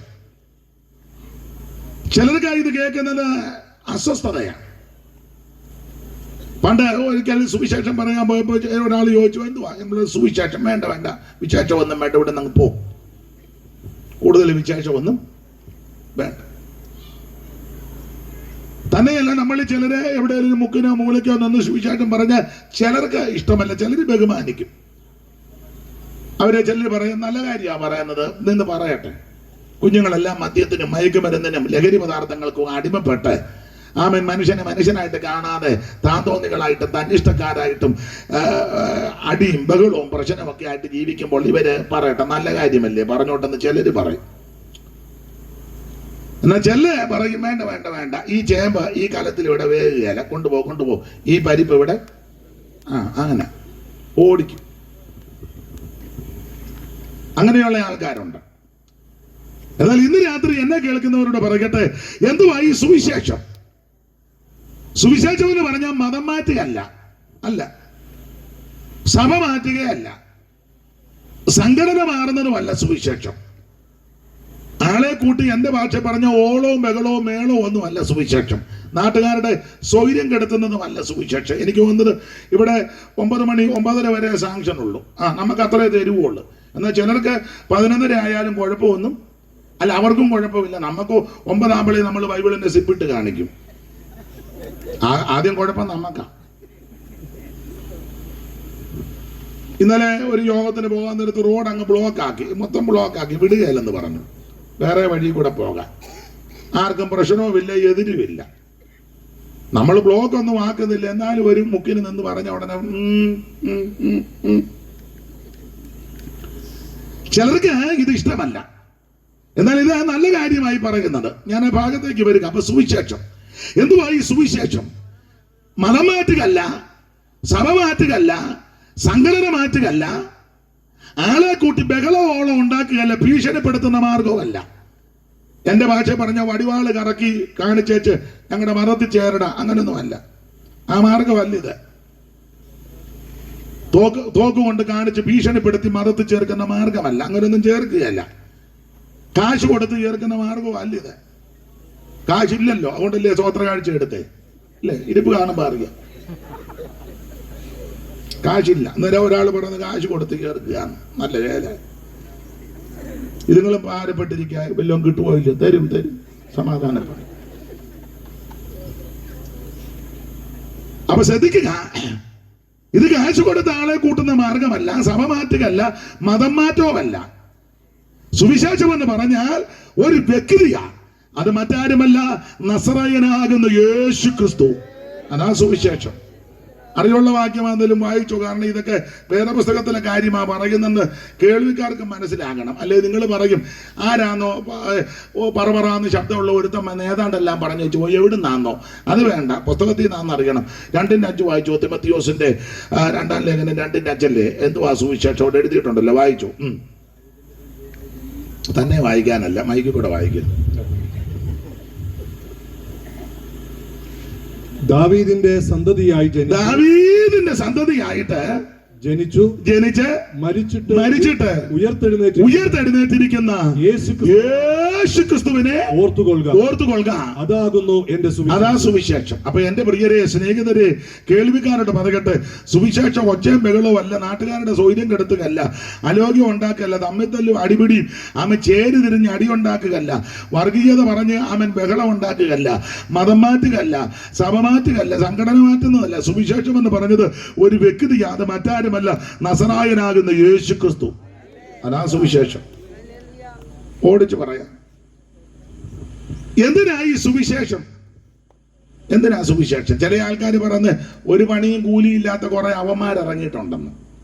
ഇന്നാളൊരാൾ പറയുന്നത് കേട്ടു, ഞാനും കേട്ടു. പിന്നെ എന്നാ പറയാ, ഒരു ജോലിയും കൂലിയില്ലാത്ത കുറെ അവന്മാര്. ഞങ്ങളുടെ ഒരു കൊച്ചമ്മയുടെ മോൻ പറഞ്ഞത്, കരിക്കിന്റെ മോന്ത് എത്തിയ പോലെ കുറെ എണ്ണ ഇറങ്ങിയിട്ടുണ്ടെന്ന്. മീശ പഠിച്ചതിന് പറഞ്ഞതാ, കരിക്കിന്റെ മോന്ത എത്തിയതുപോലെ. ഓരോരോ അഭിപ്രായങ്ങളാണ്. അപ്പൊ ചെല്ലി പറയുകയാ, തൊഴിലില്ലാത്ത കുറെ എണ്ണം അവരുടെ വയറ്റിപ്പഴപ്പന് എല്ലാം വയറ്റിപ്പഴപ്പാന്നല്ലോ. അപ്പൊ ചില ആൾക്കാർ പറയുന്നത് വൈദ്യപീഠപ്പൻ ഇറങ്ങിയിരിക്കുക. എന്തിനാ സുവിശേഷം? സുവിശേഷം എന്തിനാണ്? ഒറ്റമാക്കി പറയുക, സകല മനുഷ്യരും രക്ഷപ്പെടാൻ, മനുഷ്യവർഗം മുഴുവൻ രക്ഷപ്പെടണം, മനുഷ്യജാതി മുഴുവൻ രക്ഷപ്പെടണം. ഈ ജാതിയും വർഗവും മരണവും ഉണ്ടാക്കിയത് മനുഷ്യനാണ്. അതെ, മനുഷ്യനാണ്. ഇവർ ഇച്ചിരി കൂടുതൽ, അവർ കുറഞ്ഞവരാ, മറ്റവര് ഒരു പരുവത്തിന് നിൽക്കുന്നു, ഇവരൊട്ടും കൊള്ളുകയില്ല. ഇതൊക്കെ മനുഷ്യൻ ഒപ്പിച്ചതാ. മുഖത്തിൽ നിന്ന് വന്നെന്ന് പറയുന്നു, കുറെ പേര് ഇവിടുന്ന് ഇറങ്ങിയെന്ന് പറയുന്നു, കാലിൽ നിന്ന് വന്നെന്ന് പറയുന്നു, പാദത്തിൽ നിന്ന് വന്നെന്ന് പറയുന്നു, എല്ലാം നുണയെല്ലാം പറഞ്ഞ് ഒപ്പിച്ച് വെച്ചിരിക്കുക. അത് വെച്ചാ ഇടപെടുന്നത്. ഞങ്ങൾ ഇച്ചിരി കൂടിയവരാ, അവര് കുറഞ്ഞവരാ, അതുകൊണ്ട് അവരോട് അധികം അടുക്കരുത്, പോകരുത്, ഇതൊക്കെ ഒപ്പിച്ച് വെച്ചിരിക്കുക. ബ്രാഹ്മണോകം നരേന്ദ്രോകം ആട്യോഗം എന്നിങ്ങനങ്ങാം റേഡിതങ്ങളിർന്നിടുന്ന ജാന്തരേ, ജന്തുക്കൾ ഭക്ഷിച്ചു കാച്ചിച്ചു പോകിലും ബന്ധു വെണ്ണീറായി ചമഞ്ഞു പോയിടിലും മണ്ണിന് കീടായി കൃമികളായി പോകിലും. ബ്രാഹ്മണ, ക്ഷത്രിയ, വൈശ്യ, ശൂദ്ര സംസ്കാരമൊന്നും പറയാൻ ഞാൻ തുനിയുന്നില്ല. നാശം ഒപ്പിച്ചു വെച്ചിരിക്കുക. അവരിച്ചിരി കൂടിയവരാ, ഇവര് കുറഞ്ഞവരാ, മറ്റവരൊട്ടും കൊള്ളുകയില്ല. ഇതൊക്കെ മനുഷ്യൻ ഒപ്പിച്ചതാ. ഒരു കാര്യം പറയാം, മനുഷ്യനെ മനുഷ്യനായിട്ട് കാണണം, മനുഷ്യനെ ബഹുമാനിക്കണം, മനുഷ്യനോട് സ്നേഹം ഉണ്ടായിരിക്കണം. ഏത് വ്യക്തിക്കും അവന്റെ വ്യക്തിത്വമുണ്ട്, അതിനെ ഹനിക്കരുത്. ഞാൻ എപ്പോഴും പറയും, ഭിക്ഷയെടുക്കുന്ന ഒരു വ്യക്തിയും വ്യക്തിത്വമുള്ള ആളാ, അദ്ദേഹത്തെ ആക്ഷേപിക്കരുത്. സാഹചര്യം കൊണ്ടാണ് ഭിക്ഷ ചോദിക്കുന്നത്, അതും അന്തസ്സുണ്ട്, ചോദിച്ചല്ലേ മേടിക്കുന്നേ, ഇല്ലേ? കോടികൾ അടിച്ചു മാറ്റുന്ന മന്ത്രിയേക്കാളും നല്ലതാ, കുംഭകോണം നടത്തുന്ന വേന്ദ്രനേക്കാളും നല്ലതാ ഭിക്ഷയെടുക്കുന്ന സാധുവായ മനുഷ്യൻ, ഇല്ലേ? ലക്ഷക്കണക്കിന് കോടിക്കണക്കിന് അടിച്ചു മാറ്റി വെച്ച് നല്ല വെളുത്ത തുണി കൊടുത്തോണ്ട് നിൽക്കുക ഭാഗ്യം കുത്തി. ഉടനെ നമ്മൾ പറയുക സ്തോത്രം, ആദരണീയനായ അടിച്ചു മാറ്റിയവനാണോ? അവനിലും എന്ത് നല്ലതാ ആ ഭിക്ഷ എടുക്കുന്ന മാന്യ വ്യക്തി, ചോദിച്ചല്ലേ മേടിച്ചേ. ഏത് വ്യക്തിക്കും അതിന്റെ അന്തസ്സുണ്ട്. സ്വന്തം ആൾക്കാരുടെ പേരില്, മക്കളുടെയും കൊച്ചുമക്കളുടെയും ഒക്കെ പേരില് ഒപ്പിക്കുന്ന ആൾക്കാരുണ്ട്, അവരിലുമൊക്കെ നല്ലതാ ഭിക്ഷ എടുക്കുന്നവൻ. ആണെന്ന് എല്ലാവർക്കും അതിന്റെ മാന്യതയുണ്ട്. നമ്മുടെ ആൾക്കാർക്ക് അങ്ങനെയൊക്കെയുള്ള ചില ചിന്തകളുണ്ട്. ഇന്നാളെ ഞാൻ ചോദിച്ചു, ആ സഹോദരി നിങ്ങളുടെ കൂടാന്നോ? അതെ. പുള്ളിക്കാരിക്ക് എന്തോ, ഓ അടുക്കള പണിയാ. അത് നല്ലതല്ലേ? ഒരു ജോലിയും ചെയ്യാതെ തിന്നുന്ന നിന്നേക്കാളും നല്ലതാ. ചുമ്മാ ഇരുന്ന് അങ്ങ് കഴിക്കുക, ഒരു ജോലിയും ചെയ്യുകയല്ല. അതിലും എന്താ അന്തസ്സാ? മറ്റു വീടുകളിലൊക്കെ പോയി ജോലി ചെയ്തേ ചെല്ലേ കഴിക്കുന്നേ. പുസ്തകത്തിലെ വാക്യം ജോലി ചെയ്യാത്തവൻ കഴിക്കരുതെന്നാ, അങ്ങനെ പുസ്തകത്തിലെ വാക്യം. ഏത് ജോലിക്കും അതിന്റെ മാന്യതയുണ്ട്. ചില ആൾക്കാർ പറയല്ലേ, പുള്ളിക്കാരിക്ക് എന്തുവാ ജോലി? ഓ മുനിസിപ്പാലിറ്റി തൂപ്പ, അന്തസ്സുള്ള ജോലിയാ. നീ നിന്റെ വീടും പരിസരവും തൂക്കുകയല്ലോ, പിന്നല്ലേ മുനിസിപ്പാലിറ്റി. എന്നെ ഇങ്ങനെ നോക്കിയിരിക്കുന്നേ. ചിലരെ വീടും പറമ്പും ഒക്കെ തൂക്കണമെങ്കിൽ പ്രാർത്ഥന വെക്കണം, ചൂലുമെടുത്തോണ്ട് പെരക്കി ഉറ്റുപോട്ട്. എന്നെ നാളെ പ്രാർത്ഥനയാ. ചുക്കിലി അടിക്കുന്നു, കട്ടിൽ മറച്ചിട്ട് ചുക്കിലി തൂക്കുന്ന മേശയുടെ അടിയിൽ കൂടെ നോക്കി കട്ടൻ മാറ്റി വെച്ച് അവിടെ എല്ലാം മാറാലയ ആട്ടെ. ആഴ്ചയിൽ ഒരു പ്രാർത്ഥനയിലും വെക്കാം, അങ്ങനെയും. അപ്പൊ ഒരു കാര്യം ഇന്ന് രാത്രി പറയാം, ഏത് ജോലിക്കും അതിന്റെ മാന്യതയുണ്ട്. അപ്പൊ ഈ സുവിശേഷം എന്തുവാ? സുവിശേഷം യേശു ക്രിസ്തു. എന്തിനാ സുവിശേഷം? സകല മനുഷ്യരും രക്ഷപ്പെടാൻ. അതിന് 5 പൈസ കൊടുക്കണ്ട കേട്ടോ, അര കാശ് മുടക്കണ്ട, അര മൈൽ നടക്കണ്ട, ഭൗതിക വസ്തുക്കളൊന്നും കൊണ്ട് കൊടുക്കണ്ട. രക്ഷപ്പെടാനേ മെഴുകുതിരിയും കൊടുക്കണ്ട, എണ്ണയും കൊടുക്കണ്ട, പൂവൻകോടിയും കൊടുക്കണ്ട, പടക്കോടിയും കൊടുക്കണ്ട, ആടും വേണ്ട, മാടും വേണ്ട, ഒന്നും വേണ്ട, നിന്നെ അങ്ങ് കൊടുത്താൽ മതി. എന്റെ സ്വോത്ര കാഴ്ച കിട്ടണ്ട. ഇവിടെ പിന്നെ എടുത്തത് പാവത്തങ്ങള് ചില കാര്യങ്ങളൊക്കെ ഉള്ളത് കൊണ്ട് സ്വർഗത്തിൽ പോകാനൊന്നും അല്ല, രക്ഷിക്കപ്പെടാനൊന്നും അല്ല. ഇവിടുത്തെ പല ആവശ്യങ്ങളുണ്ട്, അതൊക്കെ നടക്കണം. അതിനാ അദ്ദേഹത്തോണ്ട് തന്നെ ഒക്കത്തില്ല. ഒക്കുവോ? ഓ എനിക്ക് ഇരിപ്പ് കാണുമ്പോൾ അറിയാം, പാവം. എന്നാലും ഇതെല്ലാം ചെയ്തല്ലോ, ദൈവം അനുഗ്രഹിക്കട്ടെ. ഇവിടെയുള്ള പ്രിയപ്പെട്ടവര് സഹകരിക്കുന്നല്ലോ, നാട്ടുകാരും ഒക്കെ സഹകരിക്കുന്നല്ലോ, ദൈവം നിങ്ങളെ അനുഗ്രഹിക്കട്ടെ. അപ്പൊ ചുരുക്കി പറഞ്ഞാൽ ഇതെടുക്കുന്നത് സ്വർഗത്തിൽ പോകാനൊന്നുമല്ല, രക്ഷിക്കപ്പെടാനല്ല. രക്ഷിക്കപ്പെടുവാൻ ഒറ്റ വഴിയേ ഉള്ളൂ, യേശു ക്രിസ്തുവിനെ രക്ഷിതാവായി സ്വീകരിക്കുക. മറ്റൊരുത്തനും രക്ഷയില്ല. നാം രക്ഷിക്കപ്പെടുവാൻ ആകാശത്തിന് കീഴിൽ മനുഷ്യരുടെ ഇടയിൽ നൽകപ്പെട്ട ഒരേ ഒരു നാമം യേശു ക്രിസ്തുവിന്റെ പരിശുദ്ധ നാമമാണ്. സ്തോത്രം. രക്ഷിപ്പാൻ മാർഗം വേറെയില്ല, രക്ഷകനേശു താൻ വഴിയേ. രക്ഷിപ്പാൻ മാർഗം ഞാൻ അറിയാവുന്ന പാട്ട് പാടുമ്പോ നിങ്ങളോട് പാടാം. അത് പറയാൻ പറ്റില്ലേ? എന്നാ എന്ത് ആരാ പാടുന്നത്? ഈ മൈക്ക് 4 എണ്ണം എന്തിനാ വെച്ചേക്കുന്നത്? അറിയാവുന്ന പാട്ട് പാടുമ്പോ രക്ഷിപ്പാൻ മാർഗം വേറെയില്ല, രക്ഷകനേശു താൻ വഴിയേ. വരുവീ ഈ നല്ല സമയം വൃഥാവാകാതെ, നിന്നെ യേശു വിളിച്ചിടുന്നു. വരുവീ ഈ നല്ല സമയം വൃഥാവാക്കാതെ, നിന്നെ യേശു വിളിച്ചിടുന്നു. അപ്പൊ ശ്രദ്ധിക്കുക, എന്തിനായി സുവിശേഷം? സകല മനുഷ്യരും രക്ഷപ്പെടാൻ. ഒരു വാക്യം വായിച്ചോ കർത്തദാസനെ, തീത്തോസിന്റെ ലേഖനം 2-ാം അധ്യായത്തിന്റെ 11 മുതൽ താഴോട്ടുള്ള തിരുവെടുത്ത്. അറിവുള്ള വാക്യമാ, വായിപ്പിക്കുന്ന എന്തിനാന്ന് ചോദിച്ചാൽ ഇതൊക്കെ ഇതിനകത്തുള്ളതാന്ന് അറിയണം. അതിനാ വായിര്. സകല മനുഷ്യർക്കും രക്ഷാകരമായ ദൈവകൃപ ഉദിച്ചുവല്ലോ. സകല മനുഷ്യർക്കും രക്ഷാകരമായ ദൈവകൃപ. അപ്പൊ എന്തിനായി സുവിശേഷം? സകല മനുഷ്യനും രക്ഷപ്പെടണം. രക്ഷപ്പെടാനുള്ള മാർഗമാണ് സുവിശേഷം. ഒന്നുകൂടെ ആവർത്തിക്കാം, മതമാറ്റമല്ല, സഭമാറ്റമല്ല. അവൻ മനസ്സ് മാറി മാനസാന്തരപ്പെട്ട് അവൻ സ്വത്തിന് രക്ഷപ്പെടാനുള്ള മാർഗമാണ്. ഞാന് പ്രാരംഭത്തിൽ ഒരു കാര്യം പറയാം. ഞാനൊരു ഹൈന്ദവ പശ്ചാത്തലത്തിൽ നിന്നാണ് ഈ മാർഗത്തിൽ വന്നത്. എല്ലാം വിവരിക്കുന്നില്ല. സുഖമില്ലാതെ വളരെ പ്രയാസപ്പെട്ടു. ടൈഫോയിഡ് വന്നു കൂടി. ആലപ്പുഴ മെഡിക്കൽ കോളേജിലെ ചികിത്സകളൊക്കെ ആയിരുന്നു. ഭേദമൊന്നും വന്നില്ല. ഒരു സന്ധ്യയ്ക്ക് ക്ഷേത്ര ദർശനം കഴിഞ്ഞ് വീട്ടിലേക്ക് വരുമ്പോൾ ഇതുപോലെ, ഇത്ര ആളൊന്നുമില്ല, ഒരു വീടിന്റെ മുറ്റത്ത് ഇതുപോലൊരു യോഗം. ഇത്ര മെച്ചപ്പെട്ട യോഗമൊന്നുമല്ല, കുറച്ച് പേര് ദൂരെ നിന്ന് ശ്രദ്ധിച്ചു. അപ്പൊ എന്റെ ഹൃദയത്തിൽ ചിന്ത, ഇവര് പ്രാർത്ഥിച്ചാൽ ചിലപ്പോൾ എനിക്ക് സൗഖ്യം കിട്ടും. മുമ്പോട്ട് ചെന്നു പ്രാർത്ഥിക്കാൻ പറഞ്ഞു. അവിടെയുള്ള ദൈവമക്കളും ദൈവദാസന്മാരും പ്രാർത്ഥിച്ചു. ചില കർത്തദാസന്മാർ ശിരസിൽ കൈവച്ച് പ്രാർത്ഥിച്ചു. അന്ന് രാത്രി യേശു സൗഖ്യമാക്കി.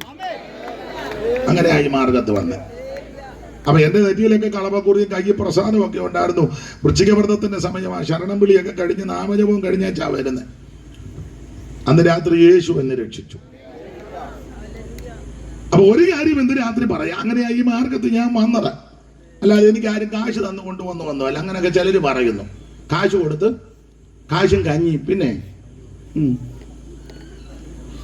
ചുമ്മാ ഊളത്തരമൊന്നും പറയരുത്. എനിക്കാരും തന്നില്ല. നിങ്ങൾക്ക് വല്ലതും കിട്ടിയെങ്കിൽ നിങ്ങൾ പറഞ്ഞു. എൻ്റെ കാര്യം എനിക്ക് പറയാം. ഒന്നറിയാം, യേശു എന്നെ സൗഖ്യമാക്കി. അവന് സമാധാനം ലഭിച്ചു. ദൈവത്തിന് മഹത്വം. അപ്പൊ എന്തിനായി സുവിശേഷം? സകല മനുഷ്യനും രക്ഷപ്പെടാൻ. ഇനി ആരായി സുവിശേഷം കേൾക്കേണ്ടത്? ആര് കേൾക്കണം? എല്ലാരും കേൾക്കണം. വായിച്ചോ 49-ാമത്തെ സങ്കീർത്തനത്തിന്റെ പ്രാരംഭവാക്യം. ആരാ കേൾക്കേണ്ടത്? ഒരു ഏരിയയിലുള്ളവരും, ഒരു വിഭാഗക്കാരും, ഒരു സംഘടനക്കാരും, ഒരു സമൂഹം മാത്രമല്ല കേൾക്കേണ്ടത്. ആരാ കേൾക്കേണ്ടത്? എഴുതിയിട്ടുണ്ട്. വായിര്. സകല ജാതികളുമായുള്ളവരെ ഇത് കേൾപ്പിൻ. ഇത് കേൾക്കണം. മതി. സകല ജാതികളും ഇത് കേൾക്കണം. നമ്മളെ ചില ഇടങ്ങളിലൊക്കെ പറയാൻ പോകുമ്പോ, ഞാനും പോയിട്ടുണ്ട്, പോകുമ്പോ ചോദിക്കും, എന്നാ സുവിശേഷം? സുവിശേഷം ഇല്ലയോ? അങ്ങോട്ട് ചെല്ലും. നിങ്ങളുടെ ആൾക്കാരാണ്ട് അവിടെ ഉണ്ട്. ആരാ നിങ്ങളുടെ ആൾക്കാർ?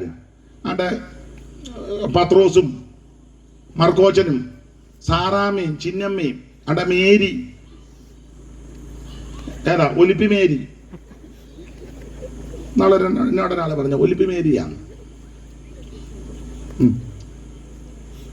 ആളറിഞ്ഞ തന്നെ ഞാൻ പറഞ്ഞത്. നിങ്ങൾ പറഞ്ഞോ നമ്മുടെ മേരി അത് തന്നെ. പിന്നെ കരിമമ്മേനെ എനിക്കറിയരുത്. എത്തക്കുടി ചിന്നമ്മ.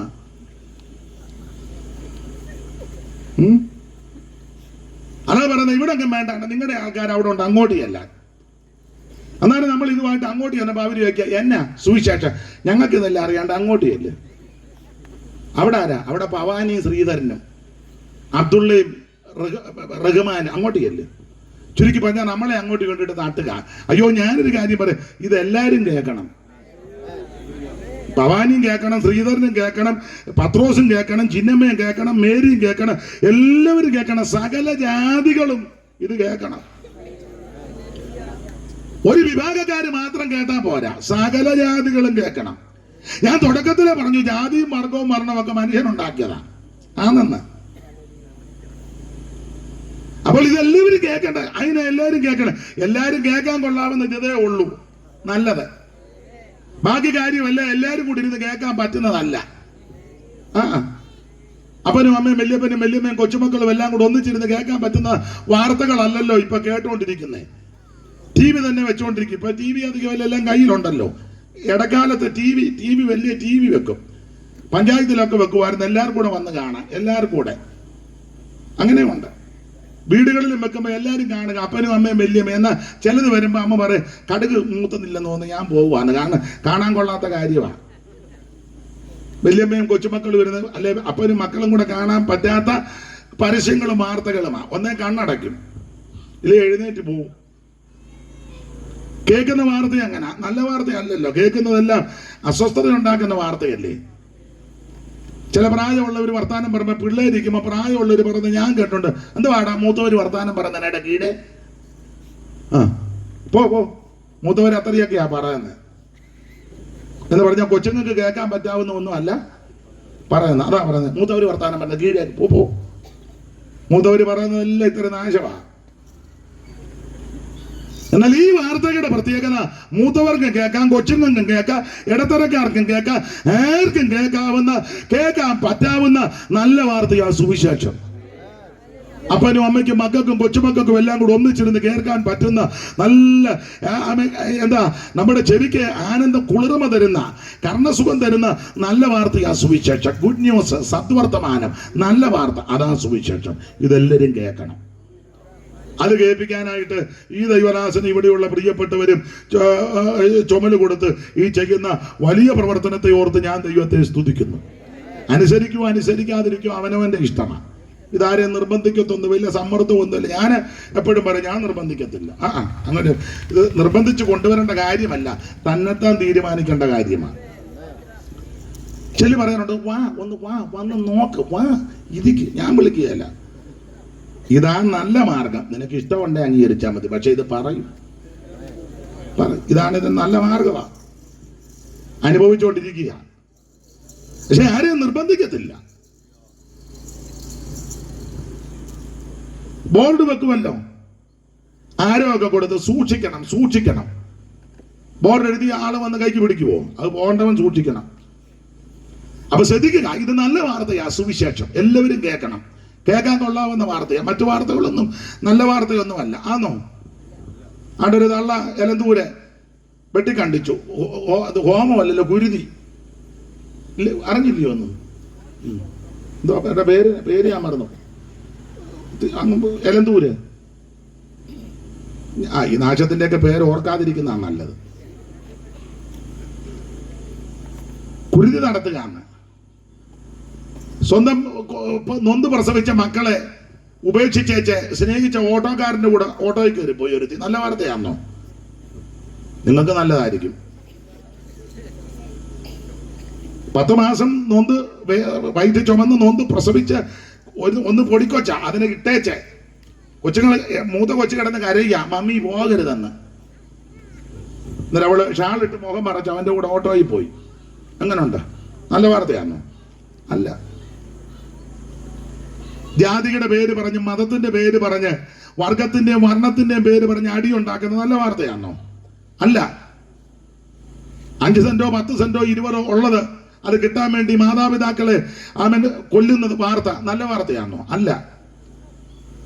ചേർന്ന് താമസിക്കുന്ന സഹോദരനുമായിട്ട് വെട്ടുകത്തിയെടുത്ത് നിൽക്കുക, അതിന് തർക്കം നല്ല വാർത്തയാണോ? അല്ല. ഇവിടെ കേൾക്കുന്ന വാർത്ത മുഴുവൻ നമുക്ക് സ്വസ്ഥതക്കേടും സ്വൈര്യക്കേടും ഉണ്ടാക്കുന്ന വാർത്തയാണ്. ഇതിന്റെ നടുവിൽ എന്റെ പ്രിയരെ നല്ല വാർത്തയാ സുവിശേഷം. ഇത് സമാധാനത്തിന്റെ വാർത്തയാണ്.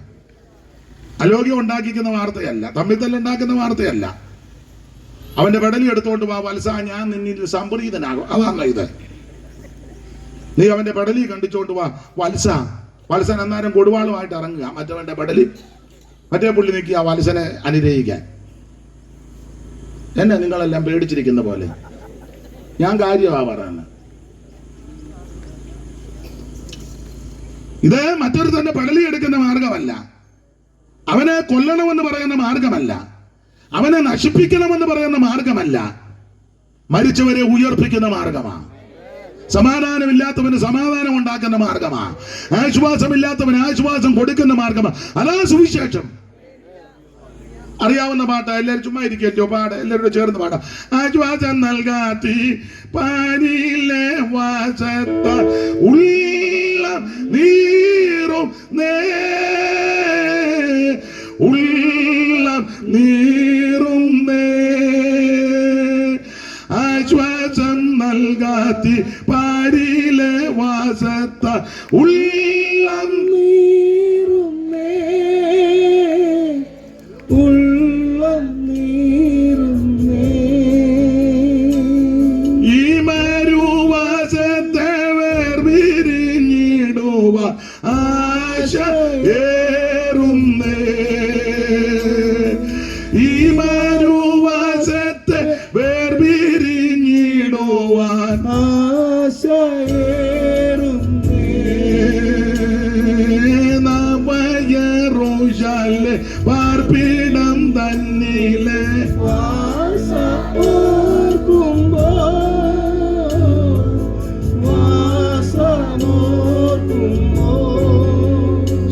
മതി.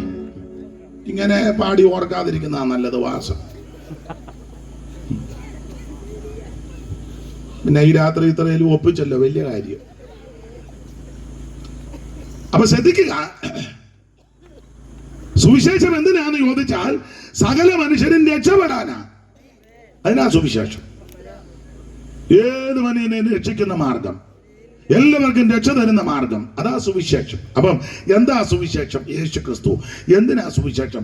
സകല മനുഷ്യനും രക്ഷപ്പെടാൻ. ആരാ കേൾക്കേണ്ടത്? സകല ജാതികളും ഇത് കേൾക്കണം, എല്ലാവരും കേൾക്കണം. ദൈവത്തിന്റെ മഹത്വം. ഈ സുവിശേഷം കേട്ടാലുള്ള ഗുണം എന്നാ? ഗുണം ഒത്തിരി ഉണ്ട്.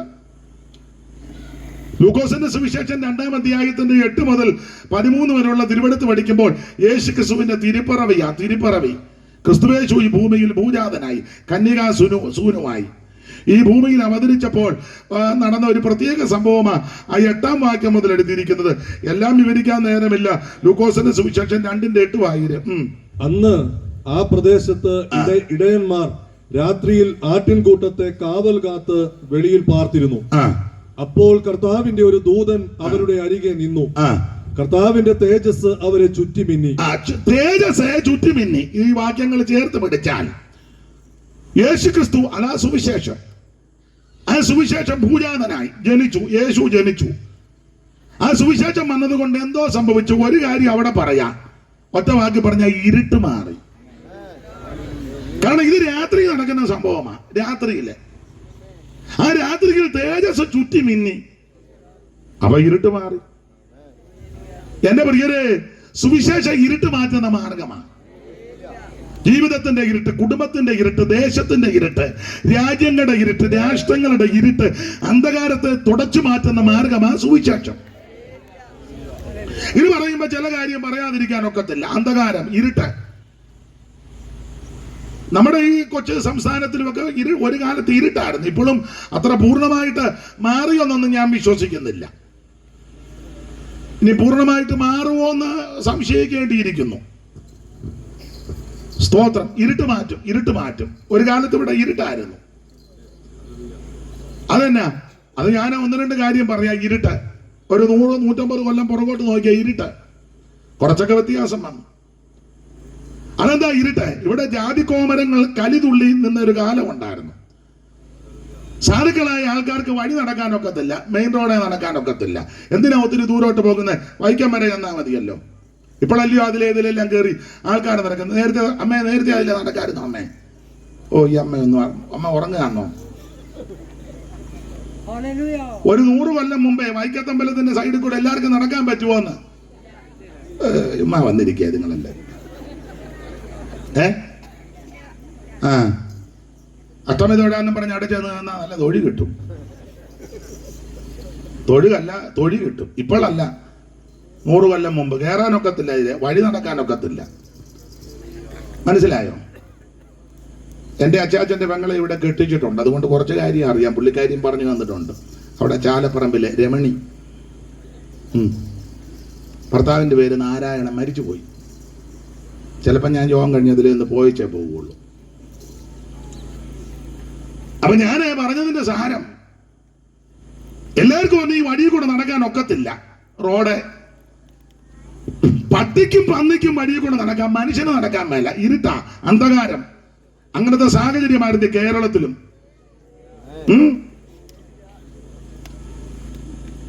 ഇത്ര അടി അകലം. അവരെ പൂണൂലിട്ടവര് വരും. അവര് വരുമ്പോ ശബ്ദമൊക്കെ ഹോയ് ഹോയ് എന്ന് ശബ്ദം ഉണ്ടാക്കും. അപ്പം പാവത്തങ്ങളെല്ലാം ഓടിക്കണം. നായർ ഇത്രയടി, ഈഴവരിത്രയടി, പുലയരിത്രയടി, പറയരിത്രയടി, പിന്നെ ഓരോ ജാതിയും അത്ര അടി മാറിക്കണം. ആ അടി മാറുന്നില്ല, വേറെ അടി. ആണെന്ന ഇതുപോലെ അന്ധകാരം പിടിച്ചൊരു കാലം, ഐത്തമുള്ള കാലം. തമ്പുരാക്കന്മാരുടെ വീട്ടിലൊന്നും ചെന്ന് കയറാനൊക്കത്തില്ല, മുറ്റത്ത് പോലും കയറ്റുകയില്ല. മാത്രമാണോ, അഥവാ ഭക്ഷണം കൊടുക്കുക കേട്ടിട്ടുണ്ട്. കൊടുക്കുകയാണെങ്കിൽ മുറ്റത്ത് ദൂരെ കുഴി കുത്തി ഇല കോട്ടി വെക്കും. അതിനകത്തൊക്കെയാ കൊടുക്കുന്നത്. അവിടെ ചെന്ന് കയറാനൊക്കത്തില്ല.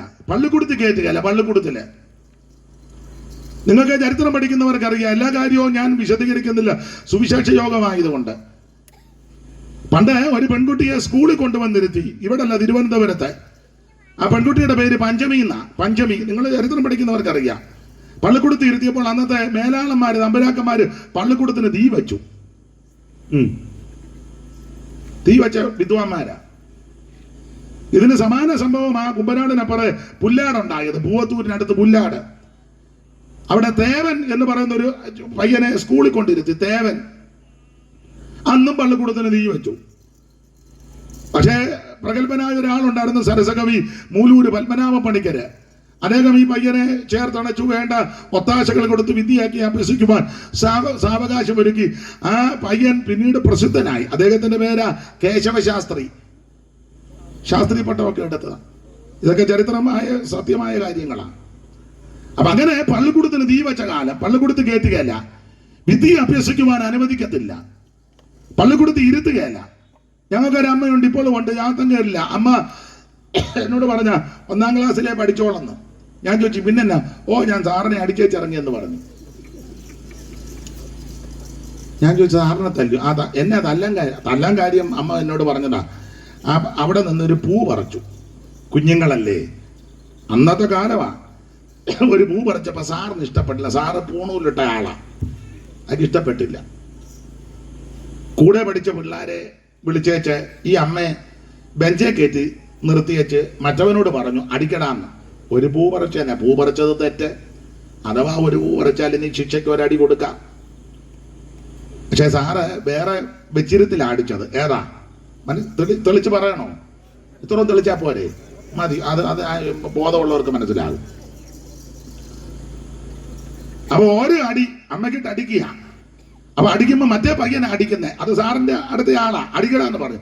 അവൻ അടിക്കുമ്പോ സാർ ഇപ്പറയുന്നു അടിക്കടാ, ഓരോ അടിക്കും. അപ്പൊ എന്നോട് അമ്മ പറഞ്ഞതാ, 14ാമത്തെ അടി വന്നപ്പോൾ കാലുമടക്കി അവന്റെ മോന്തയ്ക്ക് അടിച്ചേച്ച് ഇറങ്ങി വന്ന് സാറിനൊട്ട് ഇടിയും മോന്തയ്ക്ക് കൊടുത്തേച്ച് ഞാനിങ്ങ്. ഇപ്പോഴും ഉണ്ട് അമ്മ. ഈയിടെ ഞാൻ പോയി കണ്ടു.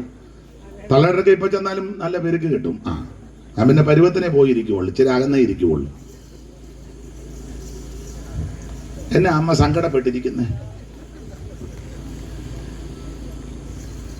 ഇത് ഇങ്ങനെയൊക്കെയുള്ള കാലം ഉണ്ടായിരുന്നു. പള്ളിക്കൂടത്ത് കയറ്റുകയല്ല, വിദ്യ അഭ്യസിക്കുവാൻ അനുവദിക്കത്തില്ല. സംസ്കൃതം ദേവഭാഷ. ഇത് അധകൃതൻ ഉച്ചരിക്കരുത്, നാക്ക് പിടിതെടുക്കും. കേൾക്കരുത്, ചെവിക്കകത്ത് തീ ഒഴിക്കും. മനസ്സിലായോ? അങ്ങനത്തെ ഒരു കാലം ഉണ്ടായിരുന്നു കേരളത്തിൽ. അന്ധകാരം, ഇരുട്ട്. പാടത്തെ പണിയെടുത്താൽ കൂലി ചോദിക്കാനൊക്കത്തില്ല, തന്നാ മേടിക്കാം. അന്നൊക്കെ കൂലിയാൻ കണക്കായി. എൻ്റെ വല്യമ്മച്ചി ഇപ്പോഴും ഉണ്ട്, എൻ്റെ അപ്പൻ്റെ അമ്മ ഇപ്പോഴും ഉണ്ട്. എൻ്റെ അപ്പനും അമ്മയും മരിച്ചു, അമ്മച്ചി ഉണ്ട്, വല്യമ്മച്ചി. 107 വയസ്സ്, ഇപ്പൊ 107.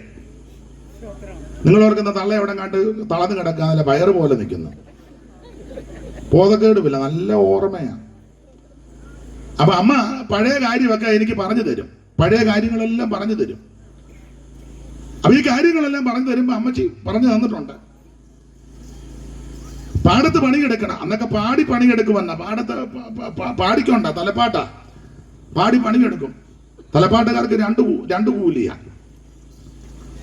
അന്നൊക്കെ കൂലിയാൻ കണക്കിനാ കൊടുക്കുന്നത്. പഴയ ആൾക്കാർക്ക് അറിയാം കൂലിയ. അച്ഛൻ അറിയത്തില്ല അച്ഛാ കൂലിയാ.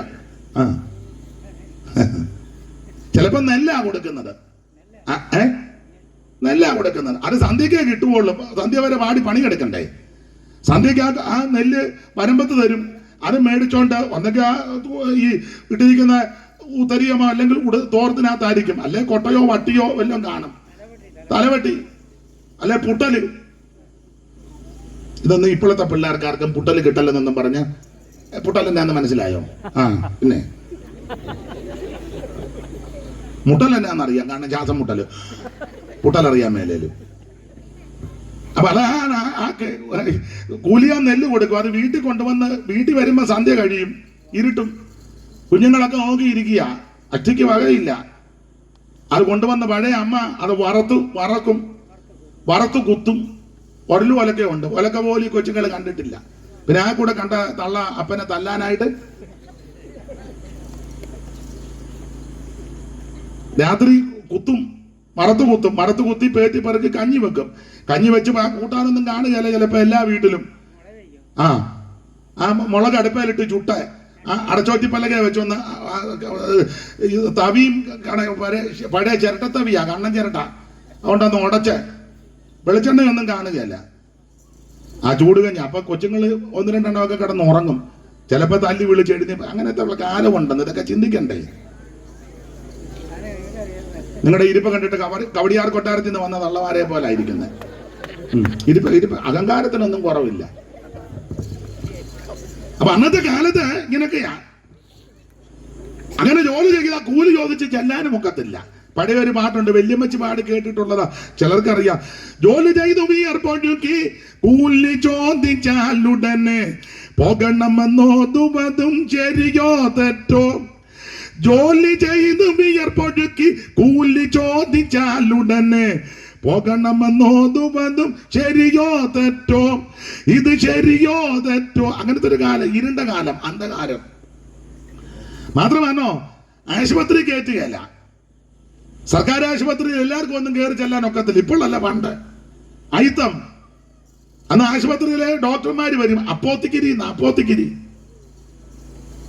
നല്ല നല്ല ആൾക്കാരെ അടുത്തിരുത്തി പരിശോധിപ്പിക്കും. നല്ല നല്ല ആൾക്കാരെന്ന് ഞാൻ ഉദ്ദേശിച്ചത് കുടുംബക്കാരും വിദ്യാനിപുണന്മാരും കണ്ടാൽ കൊള്ളാമെന്ന് സമൂഹം വിലയിരുത്തുന്ന കുറെ ആൾക്കാരുണ്ട്. അവരെയൊക്കെ അടുത്തിരുത്തി കുടല് വെച്ച് പരിശോധിക്കും. വലിച്ചു വിട്ടാട്ടെ അങ്ങനെയൊക്കെ. അങ്ങനെയാണല്ലോ, തിരിഞ്ഞിരുന്നാട്ടെ, വാ പൊളിച്ചാട്ടെ, കണ്ടൊന്ന് കാണിച്ചാട്ടെ. അതൊക്കെ നല്ല ആൾക്കാര്.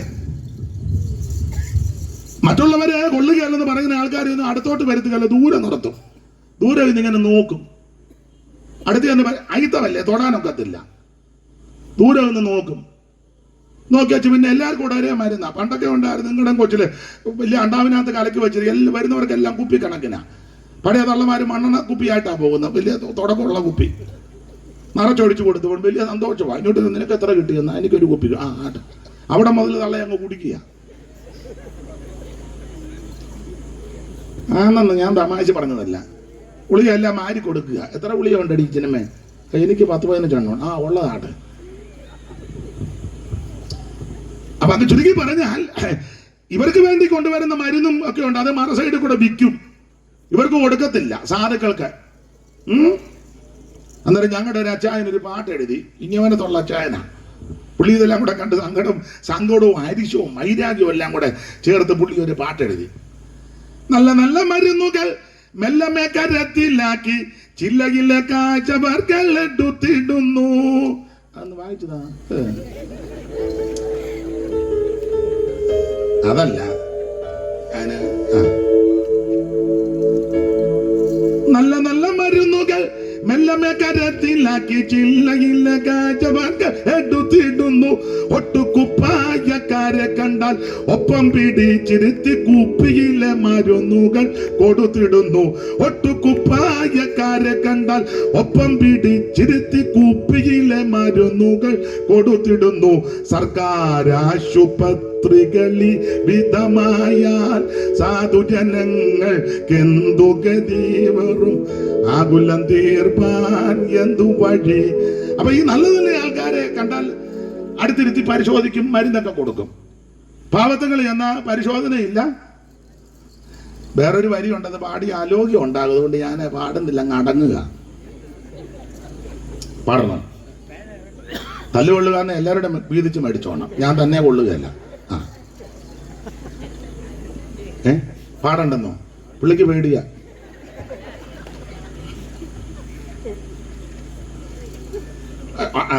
ഒരു വരി പാടാം, മൊത്തം വേണ്ട. പാടട്ടെ അച്ഛാ? അച്ഛാൻ ഏറ്റല്ലോ? അത് മതി. അച്ഛാൻ ഏറ്റെങ്കിൽ പിന്നെ കാര്യം റെഡിയാ. അതിന് വായിക്കണ്ട.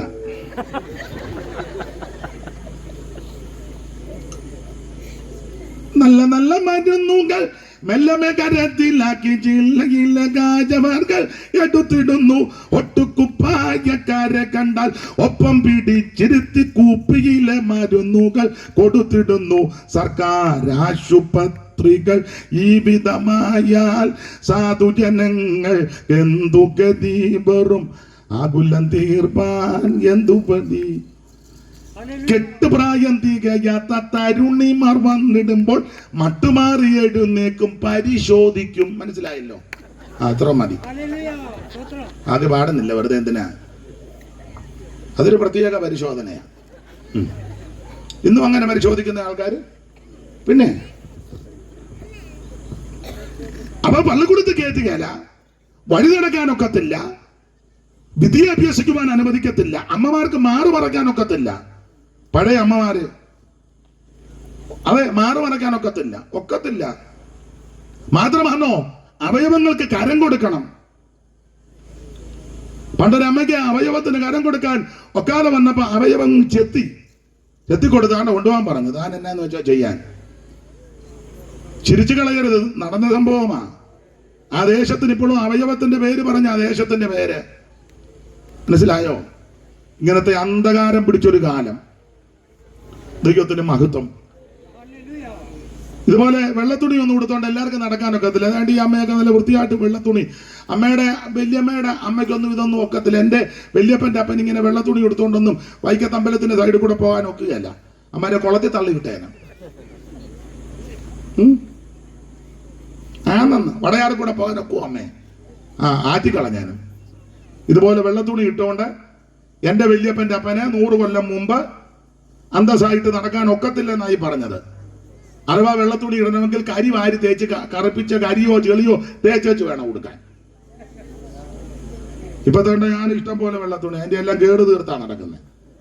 ഇതുകൊണ്ടൊരു 2-3 മീറ്റർ, ഇതുകൊണ്ടൊരു 2-3 മീറ്റർ. ഇവനെല്ലാം ചെയ്യാത്തതിന്റെ ഞാൻ കുറച്ചുകൂടെ തുണി മേടിക്കാനിരിക്കുക. ഇന്നിപ്പോ എല്ലാം മനസ്സിലാകുന്നുണ്ടോ? അപ്പോൾ ഇങ്ങനത്തെ ഒരു വല്ലാത്ത കാലം ഈ ദേശത്തുണ്ടായിരുന്നെന്ന്. ബാക്കി ചരിത്രത്തിലോട്ടൊന്നും ഇപ്പൊ ഞാൻ പോകുന്നില്ല. തമ്പുരാക്കന്മാർക്ക് പണിയെടുത്ത് കൊടുക്കണം. മാത്രമല്ല പണിയെടുത്താൽ മതി. അത് നിങ്ങളെല്ലാം ചുമന്നുകൊണ്ട് കിടക്കണം. അതിനെന്നാ പറയുന്നത്? ചുമന്നുകൊണ്ട് പല്ലക്കെന്നല്ല വേറെ മഞ്ചല് 2 ഉണ്ട്. മഞ്ചല് പൊടിയും പോകുന്നതും.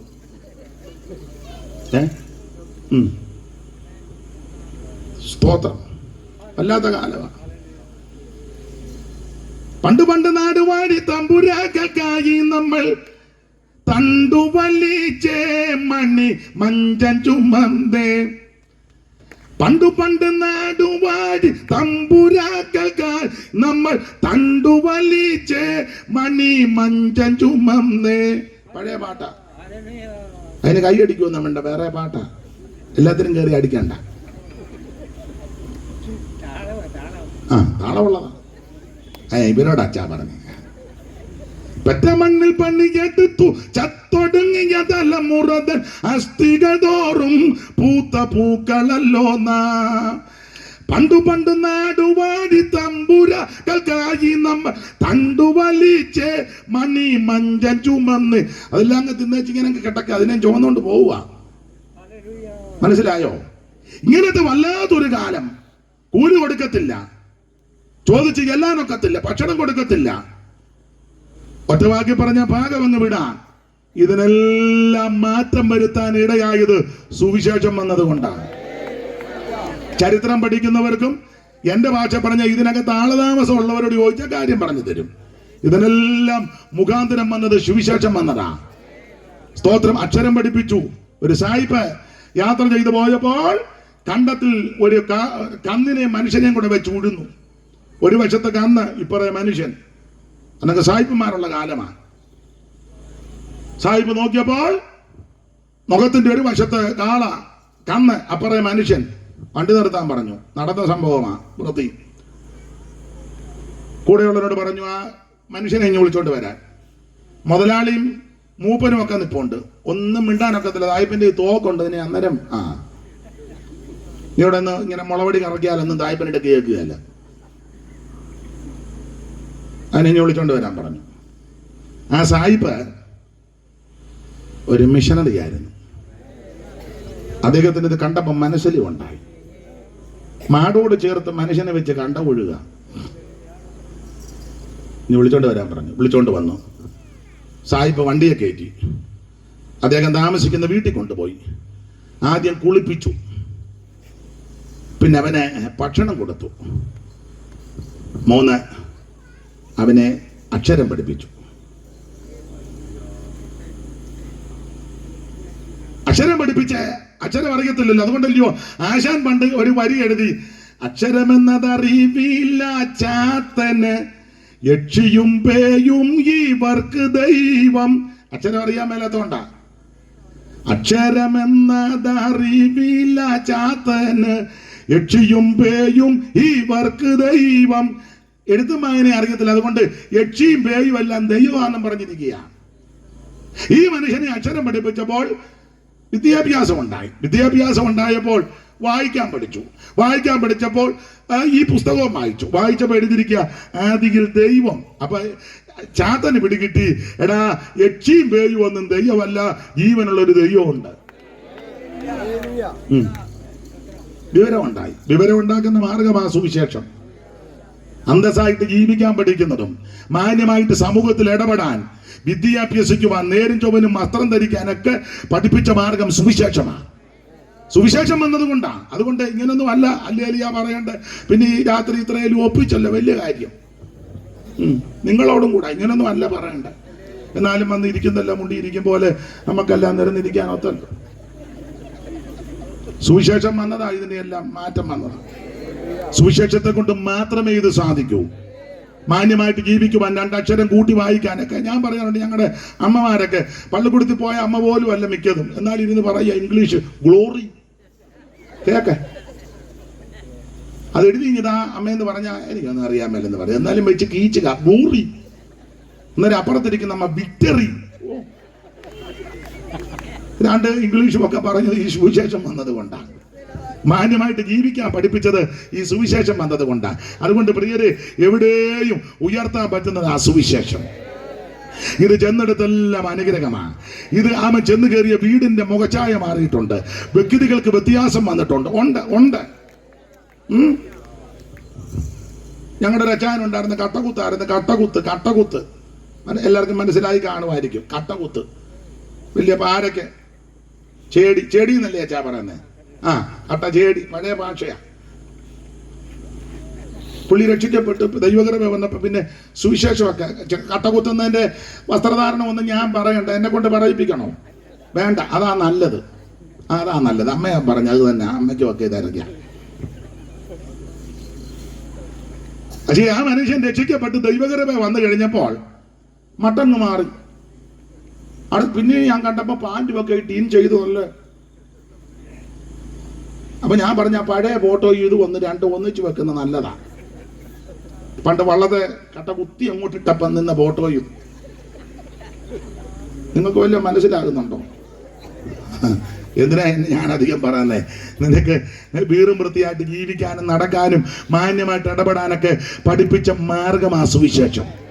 രണ്ടക്ഷരം കൂട്ടി വായിപ്പാൻ ഇടയായത് സുവിശേഷം വന്നതുകൊണ്ടാണ്. അന്തസ്സായിട്ട് ജീവിക്കുവാൻ ഇടയാക്കിയത് സുവിശേഷം വന്നതുകൊണ്ടാണ്. എവിടെ ഉയർത്തുവാൻ പറ്റുന്ന മാർഗമാണ് സുവിശേഷം. എന്ത് കഷ്ടപ്പെട്ട വലിയ വലിയ ആൾക്കാർക്ക് എന്തെല്ലാം ഒപ്പിച്ചു കൊടുത്തു.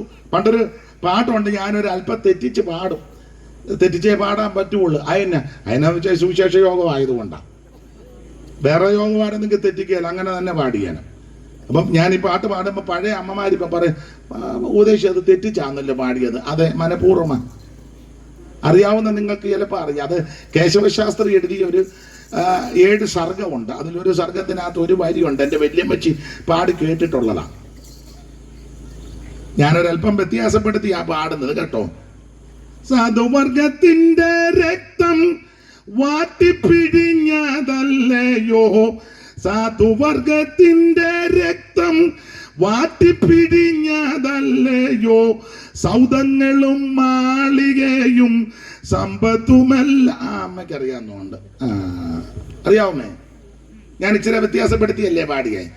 അങ്ങനെ അമ്മയും പാടിയാ മതി. ഇന്ന് യോഗം കഴിഞ്ഞ് നമുക്ക് പിന്നെ അങ്ങോട്ട് മാറുമെന്ന് എന്റെ ക്ലിയർ ആയിട്ട് പാടാം. കയറി അതിലൊരു വരിയുണ്ട്, എന്താണ് BA-കാരാ ഇംഗ്ലീഷ് വിദ്യാഭ്യാസം കൊണ്ടോ ജാതി മഹത്വം തൃണം പോൽ കരുതുന്നു നീ, അമ്പലങ്ങാട്ടങ്കനയെ നിനക്കു പത്നിയായി വേണോ, തൂപാകിളച്ചു നടക്കും തെണ്ടി പരീക്ഷ. പുള്ളി ആക്ഷേപിച്ചപ്പം പുള്ളി പറഞ്ഞ വരികളാ മറുപടി. നാളികേര നെല്ലും മറ്റും നാനാവിധ ധാന്യങ്ങളും മാളികയിൽ തരുന്നവർ സാധുക്കളല്ലോ. ഇച്ചിരി വ്യത്യാസപ്പെടുത്തിയാ പാടുന്നത്. അപ്പൊ സാധുക്കളെ ഉഴിഞ്ഞും പിഴിഞ്ഞും പീഡിപ്പിച്ചു ഉപദ്രവിച്ചും ഒക്കെ സൗധങ്ങളും മാളികകളും ഒക്കെ പടുത്തുയർത്തി. പക്ഷേ അവരെ അടുപ്പിക്കത്തില്ല, അവർക്ക് വിദ്യ അഭ്യസിക്കുവാൻ അനുവദിക്കത്തില്ല, പള്ളിക്കൂടത്തിൽ കയറ്റുകയില്ല, നല്ല വസ്ത്രം ധരിക്കാൻ അനുവദിക്കത്തില്ല, നല്ല ഭക്ഷണം കൊടുക്കത്തില്ല. പക്ഷെ ഇതിനെല്ലാം മാറ്റം വരുത്തിയത് സുവിശേഷം വന്നത് കൊണ്ടാണ്. അതുകൊണ്ട് എന്റെ പ്രിയരെ, എവിടെയും ഉയർത്തുവാനും എവിടെയും പറയുവാനും എവിടെയും ഘോഷിപ്പാൻ ഇടയാക്കുന്ന ഒന്നേ ഉള്ള സുവിശേഷം. ആ സുവിശേഷത്തിന്റെ സാക്ഷ്യം വഹിപ്പാൻ ഇന്ന് രാത്രി ഇവിടെ കൂടപ്പെട്ട ദൈവമക്കളെ ഓർത്ത് ഞാൻ ദൈവത്തെ സ്തുതിക്കുന്നു. എന്താ സുവിശേഷം? യേശു ക്രിസ്തു. എന്തിനാ സുവിശേഷം? സകല മനുഷ്യരും രക്ഷപ്പെടാൻ. ആരാ സുവിശേഷം കേൾക്കണ്ടേ? സകല ജാതികളും ഇത് കേൾക്കണം. ഇത് കേട്ടാലുള്ള ഗുണമെന്നാ? ഒന്ന്, ഇരുട്ട് മാറും. നിന്റെ ജീവിതത്തിന്റെ ഇരുട്ട് മാറും. എത്രയോ പേര് മദ്യത്തിനും മയക്കമരുന്നിനും അടിമകളായി. നാട്ടുകാർക്കും വീട്ടുകാർക്കും ദേശക്കാർക്കും സ്വൈര്യം കെടുത്തി. അയ്യോ, എത്ര പേര് പരാകുന്ന. ചിലരെ ഈയിടെ ഒരുത്തനെ പരാകുന്ന കണ്ടു. സ്വന്തം ഭാര്യ പിഞ്ഞു പോവുകയുള്ളന്ന്. സ്വന്തം ഭാര്യ അവളെ തല്ലിയച്ച് കുടിച്ച് 4 കാലം വന്നേച്ച് അവളെ ഇടിച്ചേച്ച് പോവാ. പിന്നെ അവൾ എന്നെ എടുക്കാന് തള്ളക്കിട്ട് ഒരിടി, പെറ്റ തള്ളക്കിട്ട് വെളിവില്ലല്ലോ. അന്നേരം തള്ള പാറ കാലാ നിന്നെ വെള്ളിടി വെട്ടി നീ പോവുകയുള്ളന്ന്. വെള്ളിടി എന്തോ ഇടിയാ അമ്മേ അത്? വെള്ളിടി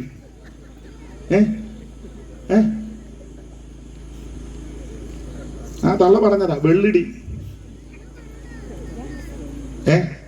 വെള്ളി കൊണ്ടുള്ള ഇടിയായിരിക്കും. ആയിക്കോട്ടെ. അപ്പൊ നാട്ടുകാർക്കും വീട്ടുകാർക്കും ഒക്കെ സ്വൈര്യം കെടുത്തുന്നവരുണ്ട്. മദ്യത്തിനും മയക്കുമരുന്നിനും അടിമപ്പെട്ട് ജീവിതം തകർന്നു പോയ വ്യക്തികൾ. പക്ഷേ ഈ സുവിശേഷം ചെന്ന് അങ്ങനെയുള്ള ലഹരി പദാർത്ഥങ്ങൾക്കും മദ്യത്തിനും അടിമപ്പെട്ടവരുടെ അടുക്ക ചെന്ന് ഈ സത്യ സുവിശേഷം പറഞ്ഞപ്പോൾ അവർ അത് കേട്ട് വിശ്വസിച്ച് മാനസാന്തരപ്പെട്ട് മദ്യപാനം നിർത്തി അവരുടെ ജീവിതം വെളിച്ചമായി. മനുഷ്യന്റെ ഇരുട്ട് മാറ്റുന്ന മാർഗമാ സുവിശേഷം. പോലീസിന്റെ ലാത്തിക്കോ തത്വ സംഹിതകൾക്കോ പ്രത്യേക ശാസ്ത്രങ്ങൾ കൊണ്ട് പരിഹരിക്കാൻ പറ്റാത്തൊരു സുവിശേഷത്താൽ പരിഹരിക്കും. അനുഭവിക്കുന്നവർ ഇന്ന് രാത്രി ഇവിടെ ഇരിപ്പുണ്ട്. അനുഭവിച്ചവരെ ഓർത്ത് ദൈവത്തെ സ്തുതിക്കുക. എവിടെയും ഉയർത്തുവാൻ, എവിടെയും പറയുവാൻ, എവിടെയും ഘോഷിപ്പാൻ പറ്റുന്ന ഒരേ ഒരു മാർഗം അത് സത്യസുവിശേഷം. സ്തോത്രം. എന്തുവാ ഈ സമയം? നിർത്താറായെങ്കിൽ പറയണം. എത്രയാ? 9:30യോ? എപ്പം നിർത്തണം? ഇപ്പം നിർത്തണോ അതോ ഇനിയും പോണോ? എങ്ങനെ വേണ്ടില്ല. അച്ഛനാകാനും പെണ്ണ് കെട്ടാനും തയ്യാറാ? 9:30 നിർത്തിയേക്കാം. മതി. ഗുണമാകാനാണ് ഇതൊക്കെ മതി. ശകലം കൂടെ വേണം അമ്മയ്ക്ക് ശകലം കൂടെ വേണമെന്ന്. എന്നാ പോട്ടെ. എനിക്ക് തന്നെ അച്ചായന് വേണ്ട പറഞ്ഞെന്നു ഇച്ചിരിയുടെ പോട്ടം. ഇച്ചിരിയുടെ ശകലം കൂടെ തരാം.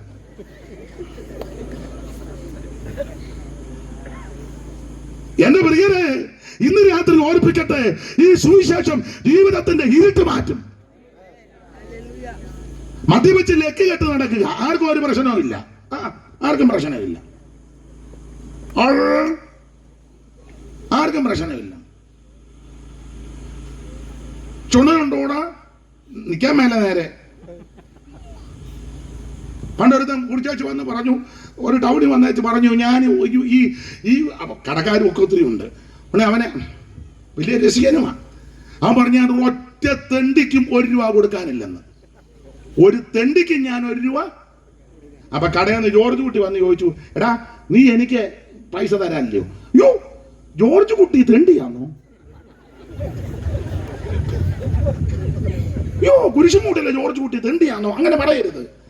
ഞാനൊരു തെണ്ടിക്കും കൊടുക്കാനില്ലെന്നാ. അന്നാട്ടെ ഞാൻ പോവാന്ന്.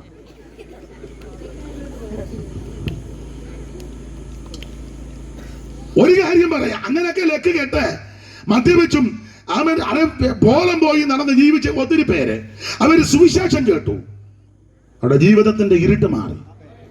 എന്റെ സ്നേഹിത സുഹൃത്തെ, മദ്യവും ആ മയക്കുമരുന്ന് വന്ന് നിനക്ക് സ്വസ്ഥത തരികയല്ല. അങ്ങനല്ലേ പുസ്തകത്തിൽ വയ്ക്കുക. ആർക്ക് കഷ്ടം, ആർക്ക് ആവലാതി. വായിച്ച 29-ാം വാക്യം സദൃശവാക്യത്തിലില്ലയോ? പെട്ടെന്ന് വായിച്ച് 29 മുതല എടുത്തോ. വായിര്.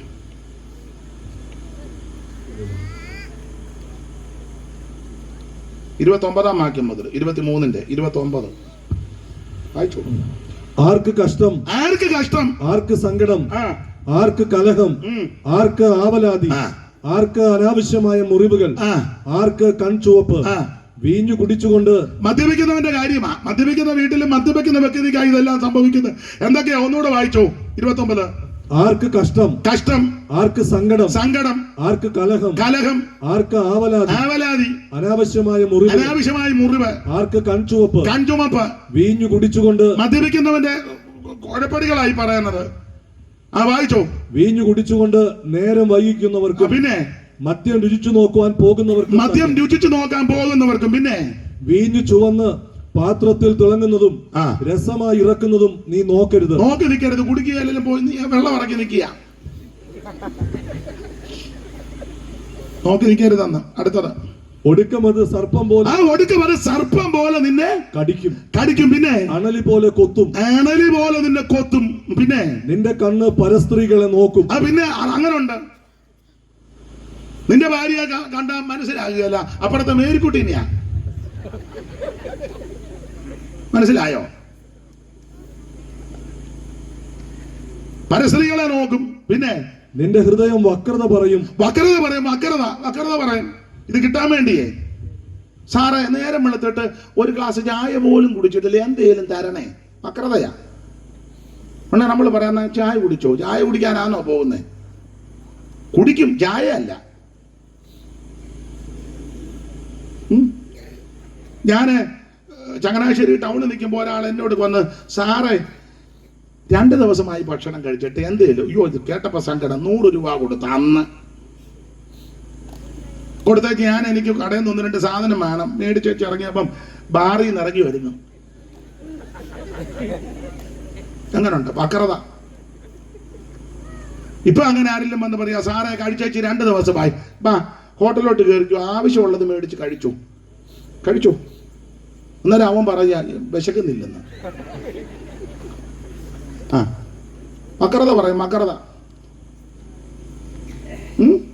ഇവിടെ ഞാൻ മാറി കയറുന്നപ്പോ ഒരാൾ വന്നു, സാറേ, ഈ ചിലർ സാറേ എന്ന് കേൾക്കുമ്പോൾ അങ്ങേ ഇളകും. കാരണം വിളിച്ചതെല്ലാം വേറെ വിളിയാ നമ്മളെ വിളിച്ചത്. അന്നേരം ഒരുത്തൻ രാവിലെ വന്ന് പിന്നെ അത് വലിയ കാര്യമില്ലേ. നേരത്തെ വിളിച്ചപ്പോഴെല്ലാം മുന്നിൽ വേറെ ഡാഷ് ഉണ്ടായിരുന്നു. ഇവൻ നേരിട്ട് വന്ന് ഒരു ഡാഷും ഇല്ലാതെ സാറ് ഇളകി. അപ്പൊ ഇവൻ രാവിലെ വന്ന്, എന്റെ ഭാര്യക്ക് ക്യാൻസറാണ്. യോ എന്ന് എത്ര നാളായി? കുറച്ച് നാളായി. ഇന്ന് മെഡിക്കൽ കോളേജിൽ കൊണ്ടുപോകണം.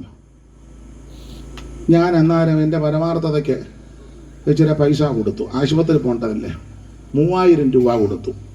ക്യാൻസർ വന്നല്ലോ. എൻ്റെ കയ്യിൽ അന്നേരം ഉള്ളത് കൊണ്ട് കൊടുത്തു.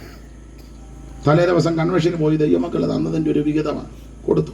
ഒരു സ്ത്രീക്ക് ക്യാൻസർ, ഭർത്താവാ വന്നേക്കുന്നത്, രാവിലെ വന്നേക്കുക, കൊടുത്തു. ഇവൻ അങ്ങോട്ട് ഇറങ്ങിയപ്പം വേറൊരാൾ വന്നു. അപ്പം പുള്ളി എന്നോട് ചോദിച്ചു, അവനെ അറിയാമോ? ഞാൻ പറഞ്ഞില്ല. ഭാര്യയ്ക്ക് ക്യാൻസറാ, മെഡിക്കൽ. അയ്യോ അവൻ കള്ളനാ,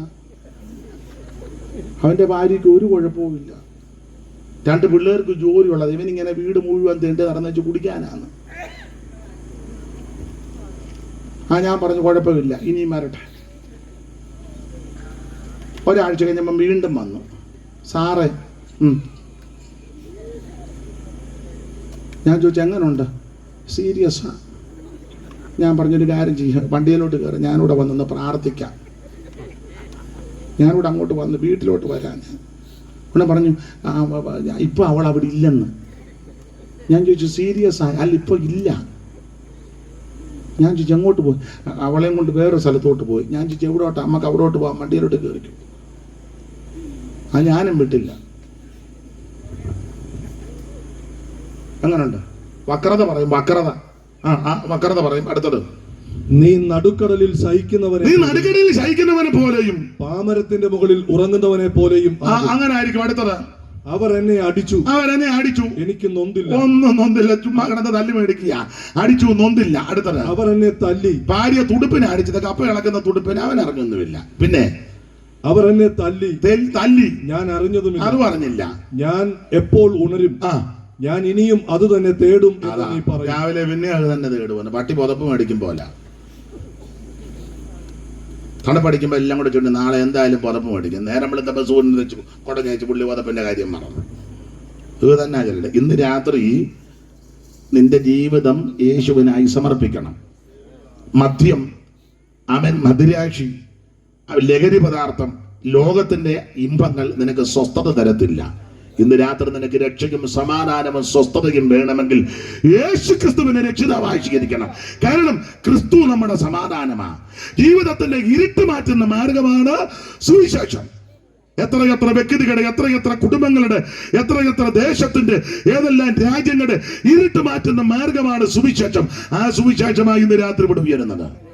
ആ സുവിശേഷത്തിന്റെ സാക്ഷ്യം വഹിപ്പാൻ, ചുമൽ കൊടുക്കുവാൻ ആരെങ്കിലും ഉണ്ടെങ്കിൽ അവർക്കും അവരുടെ കുടുംബത്തിനും അനുഗ്രഹമാ. അനുഭവിക്കുന്ന ദൈവമക്കളെ ഓർത്ത് ദൈവത്തെ സ്തുതിക്കുക. സുവിശേഷം യേശു ക്രിസ്തു. സമയം പോയതുകൊണ്ട് ഞാൻ ഇന്നങ്ങ് നിർത്തുക. എങ്കിലും ഇത്രയും നേരം നിങ്ങൾ എന്നെ കേട്ടിരുന്നല്ലോ. മറ്റൊരുത്തനും രക്ഷയില്ല, യേശു ക്രിസ്തു മാത്രം രക്ഷകൻ. യേശു ക്രിസ്തു ഒരു വിഭാഗത്തിന്റെ, മതത്തിന്റെ ആളല്ല, അവിടുന്ന് മുഴു ലോകത്തിന്റെയും ദൈവമാണ്. ഏത് വ്യക്തിക്കും യേശുവിനെ രക്ഷിതാവായി സ്വീകരിക്കാം. കർത്താവിന് ഹൃദയം കൊടുക്കാം. 5 പൈസ കൊടുക്കണ്ട, അര കാശ് കൊടുക്കണ്ട, അര മൈൽ നടക്കണ്ട, ഭൗതിക വസ്തുക്കൾ ഒന്നും കൊടുക്കണ്ട. ഹൃദയം കർത്താവിന് കൊടുക്ക്. ഒറ്റ വാക്ക് പ്രാർത്ഥിക്ക്. യേശുവേ എന്നെ രക്ഷിക്കണം, യേശുവേ എന്റെ ഉള്ളത്തിലേക്ക് വരണം, യേശുവേ എന്നെ ഉപേക്ഷിക്കരുത്. ആര് പ്രാർത്ഥിക്കും അവരെ ഇന്ന് രാത്രി യേശു രക്ഷിക്കും. ഒരു കാര്യോട് പറഞ്ഞങ്ങ് നിർത്താം. ഏത് സമയത്തും മരണം നമ്മെ പിടികൂടാം. മരണത്തിന്റെ തണുത്ത കരം വന്ന് തപ്പുന്നതിന് മുമ്പ് യേശുവിനെ രക്ഷിതാവായി സ്വീകരിക്കണം. എല്ലാ മനുഷ്യരും മരിക്കും. ഇവിടെ ഇരിക്കുന്ന എല്ലാവരും മരിക്കും. സ്റ്റേജിൽ ഇരിക്കുന്നവരും മരിക്കും. നമ്മുടെ ഇരിപ്പും പാവോ നോട്ടമൊക്കെ കണ്ടാൽ മരിക്കുകയാലെന്ന് പറഞ്ഞാൽ പോകും. സംസാരമൊക്കെ കേട്ടെ മരിക്കുകയാലെന്നുള്ളതാ. എല്ലാം മരിക്കും. ഞാനിവിടെ വന്നപ്പോൾ നോക്കി, പലതിനെയും നോക്കി, പലതും പരിവക്കേടാ. ഇരിപ്പ് കാണുമ്പോൾ അറിയാം പരിവക്കേടായി. മരിക്കും. പക്ഷെ ഒരു കാര്യം പറയാ, മരിക്കുന്നതിന് മുമ്പ് യേശുവിനെ രക്ഷിതാവായി സ്വീകരിക്കണം. മരണം ഒരു ദിവസം വന്ന് പിടികൂടും. മരണത്തിന്റെ തണുത്ത കരം വന്ന് തപ്പും. നാമം ചൊല്ലിയപ്പോ പണ്ട് ചൊല്ലിയിട്ടുണ്ട്, കുന്നുകൾ പോലെ ധനമുണ്ടാകിലും ഇന്ദ്രന് സമമായി വാണിയിടുകിലും ഒന്നുരിയാടുവതിന് കിട്ട വന്നാൽ യമപടർനാരായണ ജയാന്ന. കരളിൽ വിവേകം കൂടാതെ കണ്ട് അരനിമിഷം വരെ കളയരുതാരും മരണം വരുമിനി എന്ന് നനച്ചിക മരുവുക സതതം. മരിക്കും. മൂത്താമ്പാക്കൽ ഉപദേശി പണ്ട് പാടി, വണ്ണം പെരുത്താലും മണ്ണിനെറിയത് കണ്ണിന്റെ ഭംഗിയും മായമായ കൊട്ടാരമായാലും വിട്ടേ മതിയാകും കോട്ടയ്ക്കകത്തേക്ക് മൃത്യു ചെല്ലും. അധ്യാത്മരാമായണത്തിൽ എടുത്തച്ഛനൊരു വരി എഴുതി, ഭോഗങ്ങളോരോ ക്ഷണപ്രഭാ ചഞ്ചലം വേഗേന നഷ്ടമാം ആയുസുമോർക്ക നീ വക്കിനി സന്തപ്ത ലോകസ്ഥാമ്പ് ബിന്ദുന സന്നിപം മർത്തിജന്മം ക്ഷണഭങ്കുരം എന്ന് പറഞ്ഞാൽ എല്ലാവരും മരിക്കും. തോട്ടത്തിൽ കവിതകൾക്കകത്തൊരു വരിയുണ്ട്, ഒരിക്കൽ ഈ ജഗത്തെയും ജഡത്തെയും പിരിഞ്ഞ് നാം തിരിക്കണം, വിസമ്മതങ്ങളൊന്നും ഫലപ്പെടാം.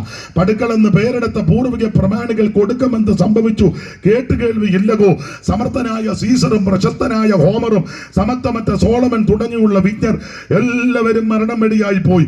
ഇന്ന് രാത്രി എന്നെ കേൾക്കുന്ന ബഹുഭാഗ്യരെ, മരണത്തിന്റെ തണുത്ത കരം തപ്പുന്നതിന് മുമ്പ്, തലോടുന്നതിന് മുമ്പ് യേശുവിനെ രക്ഷിതാവായി സ്വീകരിക്കണം. മറ്റൊരു തൊഴിലും രക്ഷയില്ല. രക്ഷപ്പെടാൻ, രക്ഷിക്കപ്പെടാൻ ഒറ്റ മാർഗം, ഒറ്റ വഴി യേശു ക്രിസ്തു മാത്രം.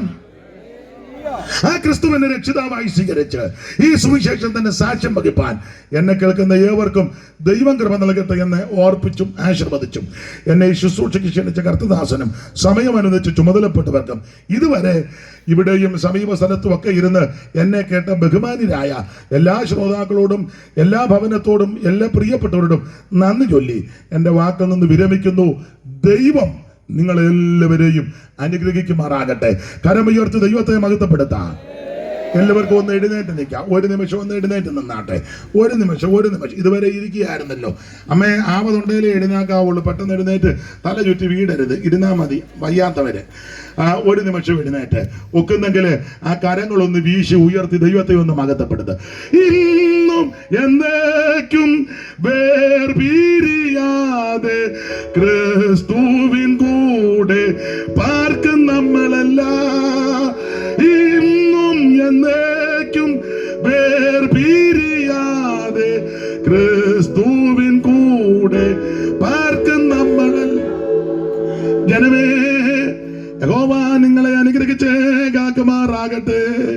യഹോവ തിരുമുഖം നിങ്ങളുടെ മേൽ പ്രയോട് കൃപയുള്ളവനാകട്ടെ. യഹോവ തിരുമുഖം നിങ്ങളുടെ മേൽ ഉയർത്തി നിങ്ങൾക്ക് സമാധാനം നൽകുമാറാകട്ടെ. കരമുയർത്തി ഹല്ലേലൂയ പാടാം. എല്ലാവർക്കും ഇരിക്കാം. സമയം പോയത് കൊണ്ട് പാട്ട് ഒന്നും പാടാത്ത സമയം ഇപ്പൊ അത് ഈ പ്രാർത്ഥിച്ച് നിർത്തിയാട്ട് ദൈവത്തിന്